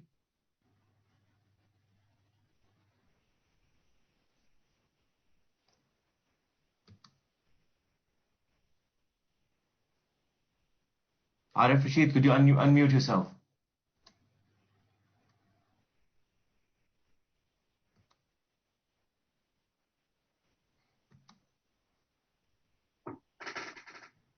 Saeed, can we contact from King Edward Medical University? Sure, we can. Is there Arif Rashid, work on your screen where you need to unmute yourself. King Edward University, please. Thank you very much, Dr. Saeed. I think this was one of the best and wonderful seminar and very innovative and latest information they have been shared. King Edward has got 7 attached hospital and Mayo is the main one. And we had 423 patient just a few weeks ago, and currently we are having less than 100 patient. And quality service delivery is going on through the integration of various departments and our international friends. As far as research is concerned, I think the research project over 50, they are going on, and we are going to have the annals of King Edward Medical University, inshallah, coming next week. Our telemedicine department is already very effective and it's working. It's tele-OPD, tele-psychiatry and corona help desk. Similarly, the training courses and webinar, they are going on. And particularly, I'm inspired from this session, and my friend from the specialty of virology was discussing about the pathophysiology of this disease. And I was just thinking on that every challenge brings some opportunity. And I have decided now to establish a full-fledged department of virology, and we need to develop this specialty in Pakistan. We are having, I think, less than a dozen of specialists in Pakistan. Inshallah, we will introduce this postgraduate program in King Edward Medical University, and soon we will establish a separate department of virology. And similarly, we had the challenge of dengue in the past. Currently, we are having the challenge of corona. And inshallah, King Edward Medical University will establish the Institute of Infectious Disease in our new campus, Murid Ke Narowal Road, so that in future, if people come with such a challenge, the university should be in a position to provide the human resource in these specialty. With this few remarks and comments, I will hand over mic to my 2 main specialists sitting here in this hall, the Dean and the Chairperson of Medicine, Professor Bilqis, and Dean of Public Health, Professor Saira Afzal, for short comments.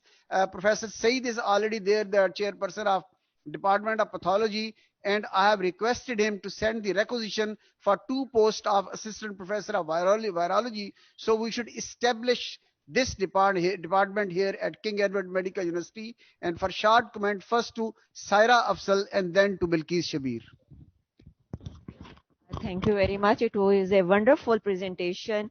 And I have one comment for Dr. Mohammad Raza, and the second is from Dr. Siddiqui. From Dr. Mohammad Raza, I want to ask about Kawasaki syndrome. In Pakistan, we are having patients, especially children, who are reporting after 2 weeks of the viral illness, especially coronavirus, that they are presenting with Kawasaki syndrome. Do you have any such patients in your experience? And my question from Dr. Siddiqui is that she has wonderfully told us about her different trials, especially tocilizumab, remdesivir trials, etc.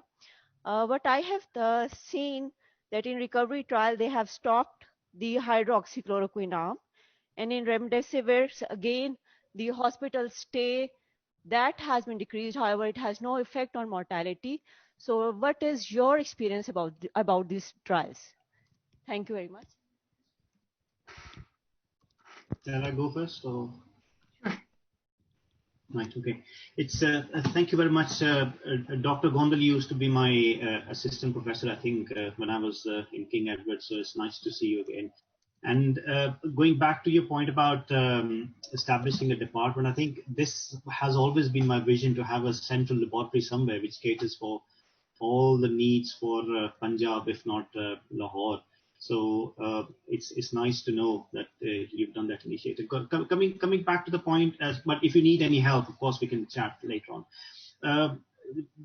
Going back to your question about Kawasaki's, we do see Kawasaki's, but as you know, there is more than one cause for Kawasaki. And it's, but you also know in kids, the infection hasn't actually caused much problem. We haven't had any deaths in our patch, but the association is definitely there, but it's not common. And the other thing is it's to have that causal relationship. It's all timing wise, and so it's difficult to say. But yes, I know of these cases, but I haven't seen that in my patch. Thank you so much, sir. My name is Professor Bilki Shabir, and I'm Chairperson, Department of Medicine here. I'd just like to share, I really appreciate and enjoyed Dr. Bazgha's talk because it was more clinical, and some of the things which Dr. Raza told were new to me, and I'm very grateful for learning from that because I'm a physician and a clinician. There were a few interesting experiences which I'd like to share specifically with Dr. Bazgha. One was that the age group, it is specifically mentioned in the various clinical data and the researches that the elderly age group is more commonly involved in the severer form of disease. But very interestingly, we found even patients ranging from 30 to 40 years of age having severe disease and ending up in mortality, and in fact coming to us in the severest form of critical disease. So that was a very interesting, not fortunate, but an observation that we have come across in Pakistan. Professor Khalid Masood Gondal just talked about the center of Mayo Hospital, which is the biggest center currently in Punjab, which is catering for the COVID patients. And we have a capacity of 410 beds, which was extended to 2 more affiliated hospitals, hospitals affiliated with King Edward Medical University, namely Kot Khaja Said Hospital and Yaki Gate Hospital. And hence we have almost a data of, you can say, around 450 patients at a moment. About three weeks back, there were about 450 patients which were under King Edward Medical University. So this is generally a conclusion which I drew, that the age in Pakistani population, especially in Punjab, was not specific to the older age group. Then another thing was that the atypical presentations. Dr. Bazgha talked about diarrhea. Yes, here as well. Patients presenting simply with diarrhea and were treated by the GPs with drugs like Imodium and ciprofloxacin, and they later on turned out to be COVID positive. Interestingly, our surgical department came across cases of gut gangrene. We received patients presenting in shock with STEMI and non-STEMI. That was another, and they were usually younger age group patients. And when we did the X-ray, it would show 50% infiltration with uncertain history of fever and breathlessness. So that was another thing. And there were a few patients who presented with acute renal failure. So I think that was and they fell in the severe by the radiological and the biochemical markers. They fell in the severer age group. So probably that was because of the microthrombosis that they presented with the acute renal failure. Another observation was that, I think Dr. Bazgha talked about it, that we had patients who had more than 50% infiltration with no respiratory symptoms, and vice versa. That patients presented with absolutely normal chest X-ray and had later on went into moderate to severe disease. That was another interesting thing which we found in our patients. Another thing was that we had a good setup of HDU and ICU, and I really appreciate the efforts of the anesthesia department and pulmonology department who were with us, with the Department of Medicine throughout. We found out that the non-invasive ventilation turned out to be much better than the invasive ventilation, and we had almost 70% success rate regarding non-invasive ventilation. And there was a concoction we created. The CPAP mask we connected with the ventilator to make it high flow, and up to 30% oxygen would go through that. We did not have a chance to provide ECMO because of certain financial resources. As far as steroids is concerned, dexamethasone was recently approved, but we were offering steroid therapy even before that. Not exactly in form of dexamethasone, but whatever was available, like hydrocortisone and methylprednisolone. And we found absolutely wonderful results in patients who were oxygen dependent. So that was another observation. Thank you. Could I kindly intervene here? There's lots of questions piling up here. Can we have questions from the... All right. So there's just one or two questions I'll come across. What is the experience of ivermectin, Doctor? This is for Dr. Baska, regarding ivermectin, the role of ivermectin in the mild to moderate form of this disease. Number two, is there any role of fibrinolytic therapy in the moderate, because we are using anticoagulants? Is there any role of fibrinolytic therapy? And what are your experiences regarding reinfection? Thank you so much. All of those are very wonderful questions. So regarding ivermectin, we came across that study, the paper in from Australia, like several months ago. We have not used it. And the reason behind was that it's kind of hard to use that kind of dose to get like the therapeutic levels in the blood. So we have not used even in a single patient here. So I have no experience with that. And second question, I think I forgot what the second question was. Fibrinolysis? Yeah, that we have not either. Maybe like some of our pulmonary colleagues will know it better, but anticoagulation, we have been using it based on the D-dimers. If they're like at higher than certain levels, they are on full therapeutic anticoagulation. Lower levels, they're using prophylactic. And back to your question too, you were asking about the recovery trial, about the Plaquenil being pulled off. I think the reason behind was the unsatisfactory results we got from the other trials here in America, which did not show any benefit and potential side effects. That's why it was pulled out. I don't know how things are going to be after the results which came out of the Henry trial. Thank you. Professor Sophia Farooq, please. Professor Sophia Farooq, please. I just wanted to know that since we are using ivermectin a lot in Pakistan, is there anybody in the panel who can discuss any trials that have been going on regarding that, ivermectin? I'm not aware of any. Here in Pakistan, we are doing a trial known as Protect trial, where there is a group where ivermectin is being used in mild cases, mild to moderate cases. And the results of the trial is as yet to be published, but we are getting good results where mild cases are concerned generally. So we are using. Madam, since you have answered the question, I would also like to know: is Mayo Hospital using remdesivir? Yes. We were provided by the Punjab government remdesivir only last week. And in fact, we have used it on 2 patients. There was one patient in Kot Khaja Said Hospital who had more than 50% involvement of the lung. And interestingly, on the 3rd day, his X-ray his clinical parameters improved and his X-ray was much better, almost 30%. So if I had a chance, I would have shared the radiological views of that patient. So this was only last week that we were provided by the injections, and we are going to do a trial on this as well in the coming weeks. But you do know that remdesivir has been used in Pakistan quite a lot now, and the initial indication for remdesivir is when the oxygen level goes down to 94%. Beyond that, not in a severe case when the patient is already in ICU. Thank you very much for your time. The infiltrations were that much, but the clinical parameters were within the moderate. So he was on, I think, 90% on 5 liters. And the D-dimers, the ferritin, CRP levels were not that much elevated. Another drug we are using is tocilizumab. It's again investigational, and we are using it.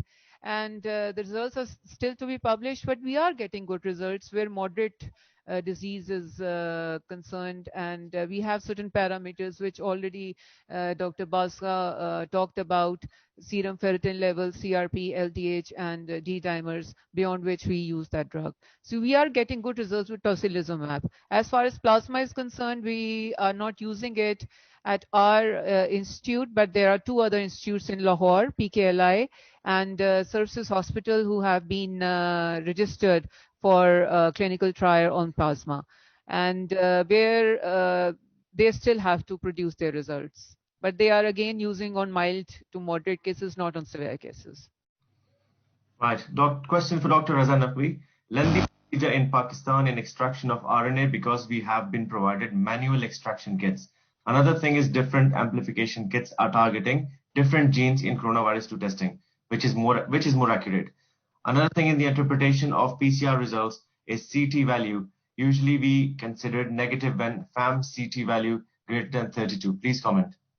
Dr. Asghar is asking that question. Yeah, so I've got a very simple view on the CT value and CT of 35 or whatever the cutoff is. If the virus RNA is there, we've got even 40 plus CT, sometimes we have to report as positive. So my question to those diagnostic companies is that if you're having a cutoff of 32 or whatever they've said, how do you explain that signal? So so it all depends on how good your PCR is. If your PCR has been designed well, then any CT value with the right structure of the curve is positive. That's how we handle it. What was the first question, Amjad? The first part of the question is lengthy procedure in Pakistan in extraction of the RNA because we have been provided manual extraction kits.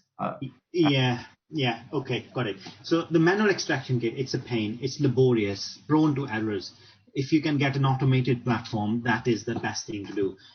But I understand this will cost. The other solution is you get the overall one single solution where you just load a cartridge. It does the extraction for you, it does the PCR for you, and you get out of it. So it all depends on how much money you can afford. But there are solutions out there which can. But my least the one I least like is the manual extraction because I don't want to do it personally. It's too much work. One more question. I don't know if it's similar to the same because it's a virological question, I think. How reliable are the lateral flow assay tests for COVID antibodies? That's from BJAF, somebody's asked.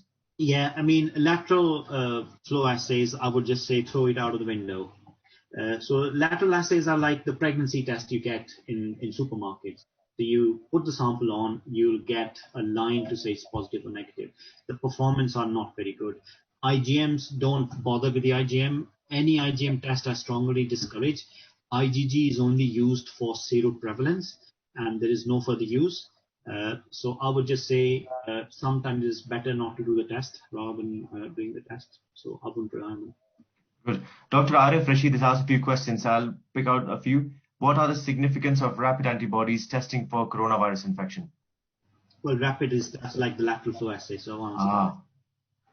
Okay. Another common question 2 or 3 people have asked: risk of reinfection. Right. So there is the simple answer is nobody knows.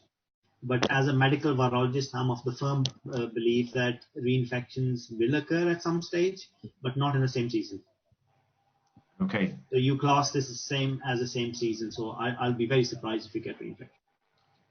Lubna Sayed, does COVID-19 virus need reverse transcriptase for replication or can simply use human RNA to replicate?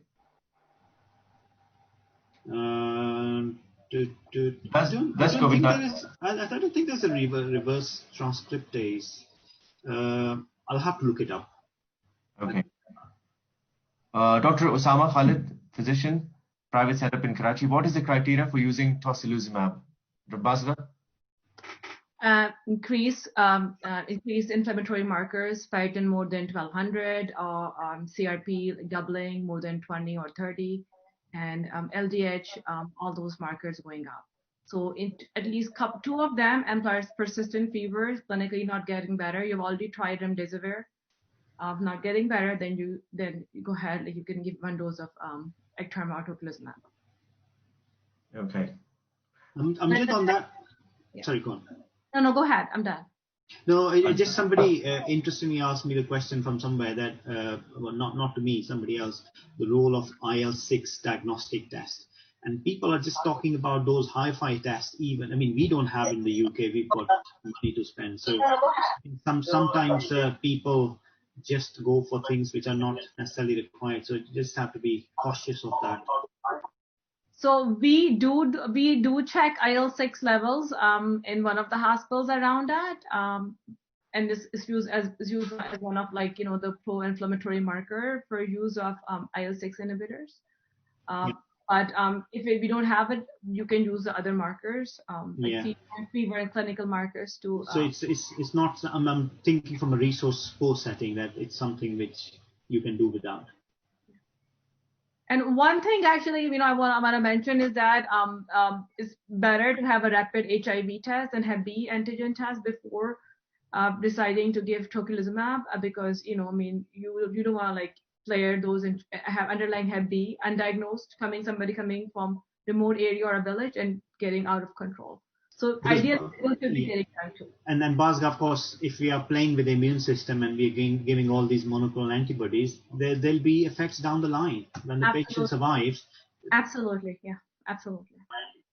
There'll be effects down the line when the patient survives. Sorry, one person at a time.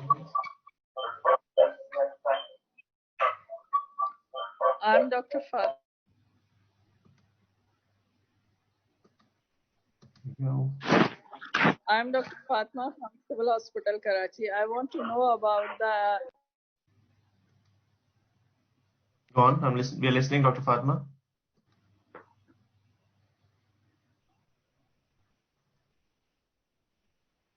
Yes, Dr. Fatma. Hello? Yes, please. I'm Go saying ahead. that a lot of companies are offering COVID-19 antigen test. What is the use of this COVID antigen 19 test? Is it useful? Is sensitivity is same as PCR or not? Is there any trial? Yeah, I mean, it's the antigen test typically pick up the proteins, the antigen I was talking about earlier on. So if you've got the S antigen on the surface of the virus, it will try to pick it up. Again, antigen are usually done by either ELISA or they are the lateral flow assay, and I would not use antigen test. The test of choice is a molecular test like PCR, and again, if you don't want to do an expensive test, try to base yourself on clinical parameters. The definition is quite straightforward. But if you can't differentiate, for example, if you happen to be in the flu season, then try to go for a PCR if you can. Antigen test only and only if you, I wouldn't recommend that. Okay. Question from Dr. Osama Khalid. When do you de-isolate post-symptoms resolution? 3 days, 5 days, 7 days? And what do you consider as significant symptoms? Important point. Shall I? Yes, please. Okay. So de-isolation is quite controversial, and people, again, I'll go back to the initial part of the pandemic and when the virus was discovered, that people were on the cautious side. They did not want to take any risks. They wanted to be safe. So that's where the 14 days comes from. And also in the initial days, what we were using was PCR to make sure the patients were negative before we de-isolated. The de-isolation for positive is for the duration. So it depends on what setting you're talking about. Some hospitals, or in the UK at least, we use 14 days. If they become symptomatic after 14 days, we bring them out. But for a normal, healthy individual, what we say is that once your symptoms have settled down, and you have to make sure the fever has gone away for at least 24 hours, then you can bring them out. Do not do any PCR in healthy, immunocompetent, non-hospitalized patients. May I ask a question from King Edward Medical University? Yes, please. In initial studies, Dr. Raza talked about ACE2 inhibitors and being the site where the virus attaches itself to the cells. few of the initial studies, they documented that the patients who are on ACE inhibitors and ARBs are more prone to get this infection. And then later on, there were few studies which said that no, they are in fact protected against them.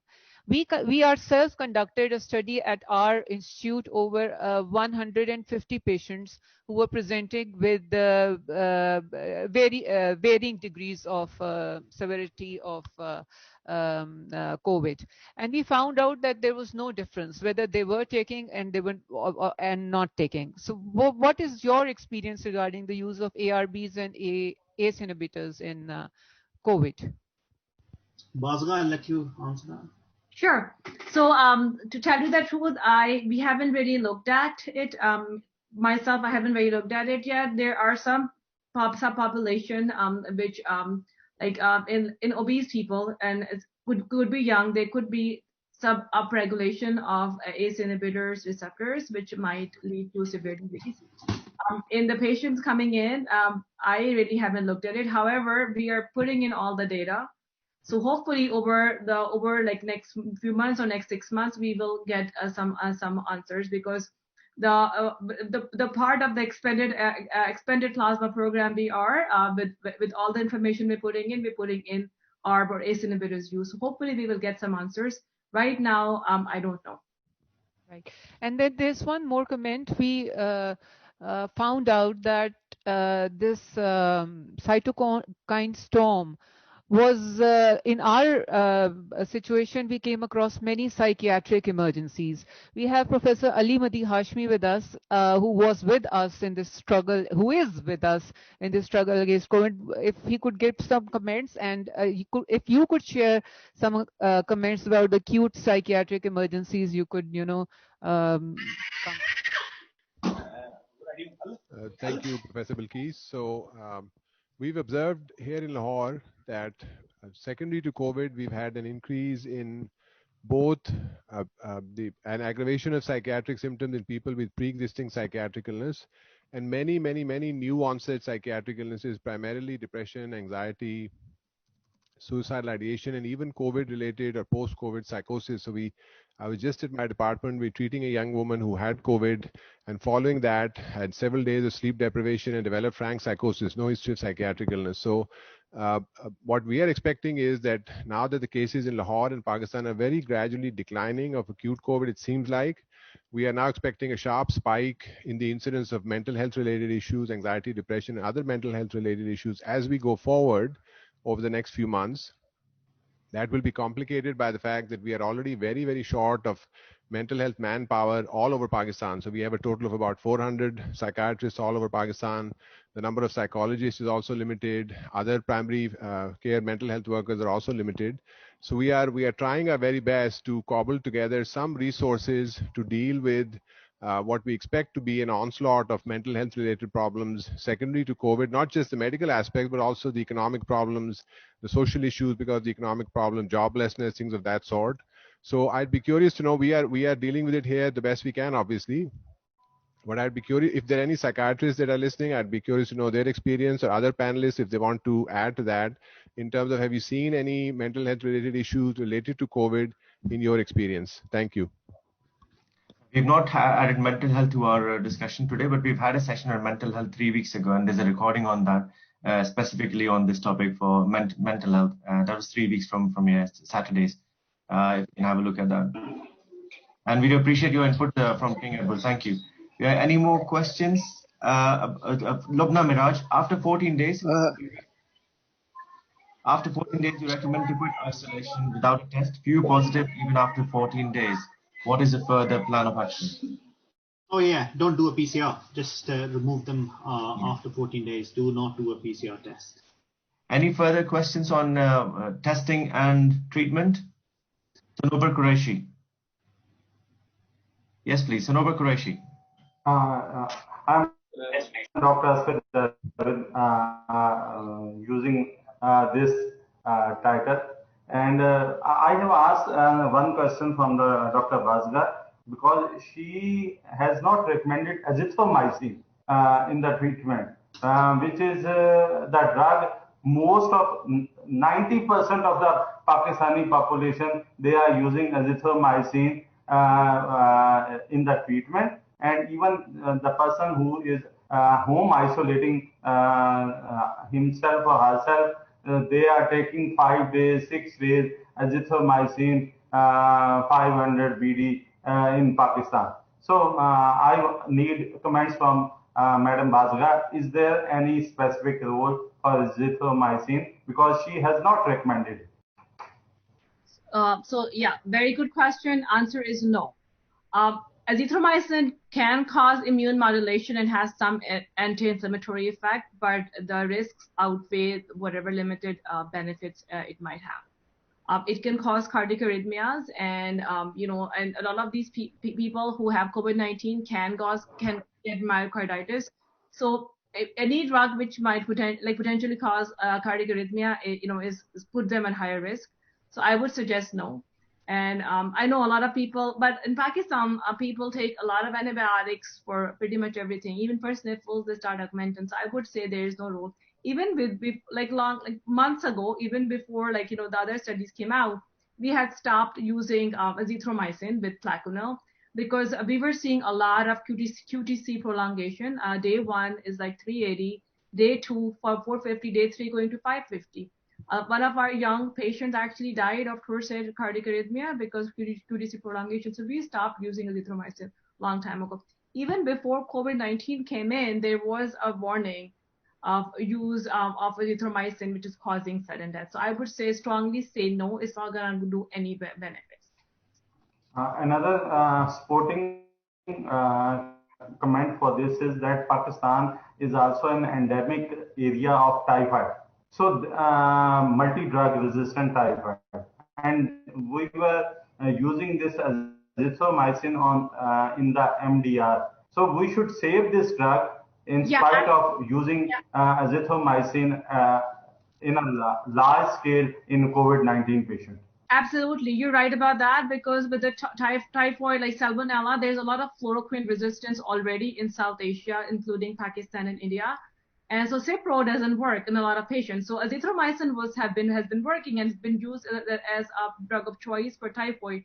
But if you start using it left and right, you're gonna have emerging resistance there too. Then you'll be left with no oral treatment option for typhoid, and you'll have to do IV. So I would strongly suggest don't use it.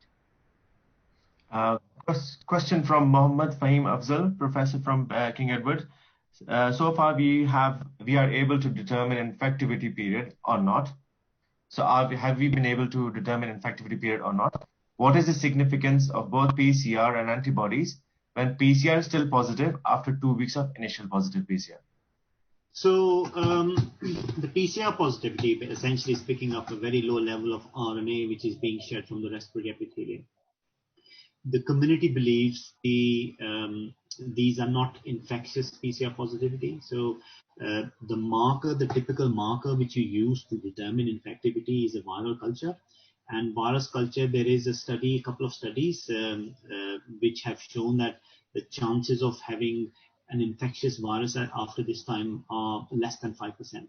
So PCR positivity does not equate to infectivity.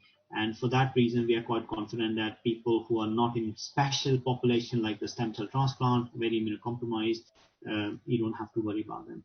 And for that reason, we question the need for PCRs in those cases. And the question about the infectivity, it goes back to what we found is, and this is going back to looking at secondary cases developed from an index case, the highest infectivity is just at the start of their symptoms, or even just before that. That's where the viral load is very, very high in the upper respiratory tract. And you can imagine if you come in contact with somebody, you're talking in close proximity, or you're contaminating the environment, there's a very, very high chance. So as I think after day 5, the virus significantly goes down, and in some patients there may be a very, very long tail, and we believe that long tail, it does not matter in that respect. Now antibody, again, I don't think it figures in the control at all, because the way the viruses are controlled is not necessarily by B cells, it's the T cells which matter, and antibodies are just proxies to look at the T cell function, because there's no test where you can do a T cell function. So if I had the opportunity, I would develop a test for T cells and just look at how good the control is. And antibodies are just telling you the T cell control is there, but maybe not. So therefore, its presence per se may be useful in some situations, but generally speaking, any respiratory virus, the antibodies are not of any use. And especially if you do go in a second season, say for example, next year it happens again, then your antibody may be positive from the season before, who knows?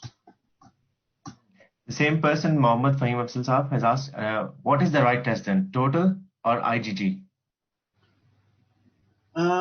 I won't say the right or wrong here. I would just say just look for whichever test has got the highest sensitivity and highest specificity. And remember, there's no such thing as 100% and 100%. So you'll have to compromise on either sensitivity or specificity. Typically, if you're doing a screening test, you go for high sensitivity. But if you've got a confirmatory test, you go for high specificity. Okay. Dr. Rizwana Kichliu is asked, what about quantitative PCR for COVID? Does it have any implication regarding disease severity or management? Quantitative PCR, CT value in a way is a semi-quantification, and we haven't seen any association in that respect. So all of them, all patients are expected to have a very high viral load. So a low viral load probably may have, I don't know. Nobody's looked at that, but I don't think it will be important enough. Okay. I will, first of all, I'd like to thank everybody for their questions. We'll welcome more questions on our Facebook page. Sorry, Dr. Asghar. Dr. Asghar. Dr. Asghar, do you want to tell us about yourself? Nishtar Medical University. I am Associate Professor Microbiologist from the Nishtar Medical University. Sir, one thing, what is the pooled testing for the diagnosis of this COVID testing? Pooled, P-O-O-L-E-D, because many labs or many communities say that we can do the add the 4 to 5 samples and we can do the pooled testing. Is it right or wrong? And second thing is that in government sector we have been supplied the throat swabs, and the private labs usually use nasopharyngeal swabs. So the positivity rate in nasopharyngeal swab is higher than in the throat swab. So false negative result usually occur in government labs also. So please comment. So pooled is all up to you whether you want to do a pool testing or not, because pooling is all to do with the economies. So say if you were to pool 5 samples and then it became positive, then you have to go back and test all 5 individually. In blood banks, they typically do this. So you sort of a pool 20, 30, 40, 50 units, and you just see if they're positive. It all depends on the prevalence. So if the prevalence is low, then it makes sense to pull them up. But if the prevalence is high enough, then the chances of you going back and retesting those 5 samples are quite high. So it's all a matter of economy. It's all a matter of how much money you've got and how much money you want to save. From a technical point of view, there's absolutely not a problem in following that approach. It's just you have to be aware of the downstream effects. Regarding the throat swab and the nasal swab and the likes of it, let's divide this into 2 different aspects. One is what we are talking about is that the virus lives in the upper respiratory tract. That's how it starts. It's shed in significant amounts in the first 5 to 7, in the first 5 days, I would say. The viral presence starts even before the onset of symptoms. So if you were to take a sample from the upper respiratory tract, you will get very strong positivity. So how do we sample the virus? Because it's present in the back of the throat and the part of the nose, you can sample any part of it. So whether you use a nasal swab or you use a throat swab, it's a matter of how you approach it. Wherever there is higher amount of that respiratory shed epithelium, and our experience shows there's not much difference. One may be slightly better than the other, The other, so what I would say is that it doesn't matter, just use one of them. What we do in our hospital is we take a throat swab first and use the same swab to take a nasal sample. So it's the one single swab, but it's actually a nose and a throat swab. So that's one you could do. The other question which people ask is the type of swab, the actual physical swab, which one do you use? And as long as you've got a reasonable, it has to be sterile, that's the first thing. But as long as it's of a reasonable quality, it does not matter. Is that okay? Has he answered your question? Thank you. Before we go, I'd like to thank everybody, especially question from King Edward Medical College. आपने सवाल किया था psychiatry के point of view से. मैं एक primary care physician हूँ. Yes, depression की इंसिडेंस बहुत बढ़ गई है, जॉबलेसनेस भी बढ़ी हुई है. जो जॉब कर रहे हैं वो एंजाइटी की वजह से सिक नोट्स हमसे ले रहे हैं, काम पे जाना नहीं चाह रहे हैं. उनको लग रहा है कि मुझे यहाँ से लग जाएगा, हमारी फैमिली को लग जाएगा. ठीक ठाक कोहराम मचा हुआ है, क्राइसिस सिचुएशन इंग्लैंड में भी है. और मुझे इस चीज का डेटा नहीं है मेरे पास कि पर्सनालिटी डिसऑर्डर्स वगैरह और कॉम्प्लिकेटेड साइकाट्रिक कंडीशंस के क्या आउटकम्स हैं इस वक्त, और सुसाइडल टेंडेंसी कितनी बढ़ी हुई है, जो ऑलरेडी प्रीवियस रेट्स था उससे किस तरह मैच कर सकते हैं, इसके मेरे पास जवाब नहीं है. लेकिन overall yes, it is a crisis situation. यहाँ पे भी बिजनेसेस डाउन है, यहाँ पर भी लोगों के पास काम नहीं है और लोगों को इजीली रिडंडेंट किया जा रहा है. तो yes, we are looking at a psychiatric crisis situation in England as well. So east और वेस्ट दोनों कंपेयर की जा सकती हैं, although it's slightly better here, I presume, because as far as I have heard from my colleagues in Pakistan, there is no recompensation or there is no work and we can't help you. इस तरह employers deal कर रहे हैं. यहाँ पर at least benefits के system है जो लोगों को protect करता है. So that's a very good and relevant question. Don't take us wrong. We're not trying to negate anything. We're just running out of time. And we really appreciate everybody's effort. You're a fantastic team, everybody. Great get together and great list of questions. Please आप हमारे Facebook page को like करें और हमारी recording available है. इस पर आप क्वेश्चंस जितने डालें वहाँ पे हम कोशिश करेंगे हम डॉक्टर रज़ा नकवी को जाने ना दें, बाजवा को जाने ना दें, और उनसे सवालों के जवाब लेके आपको मुहैया करते रहेंगे. I hope this session was useful to you. Thank you for joining today और जज़ाकल्लाह. अस्सलाम वालेकुम रहमतुल्लाह.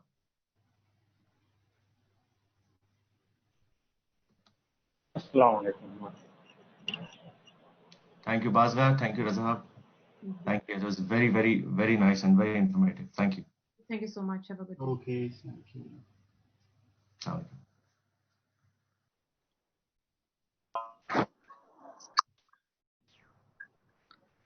Thank you so much. It was very interactive and good session. Excellently presented. Thanks a lot for giving me a chance to join this meeting. Very welcome. It's a privilege to have you as well, Dr. Fatma.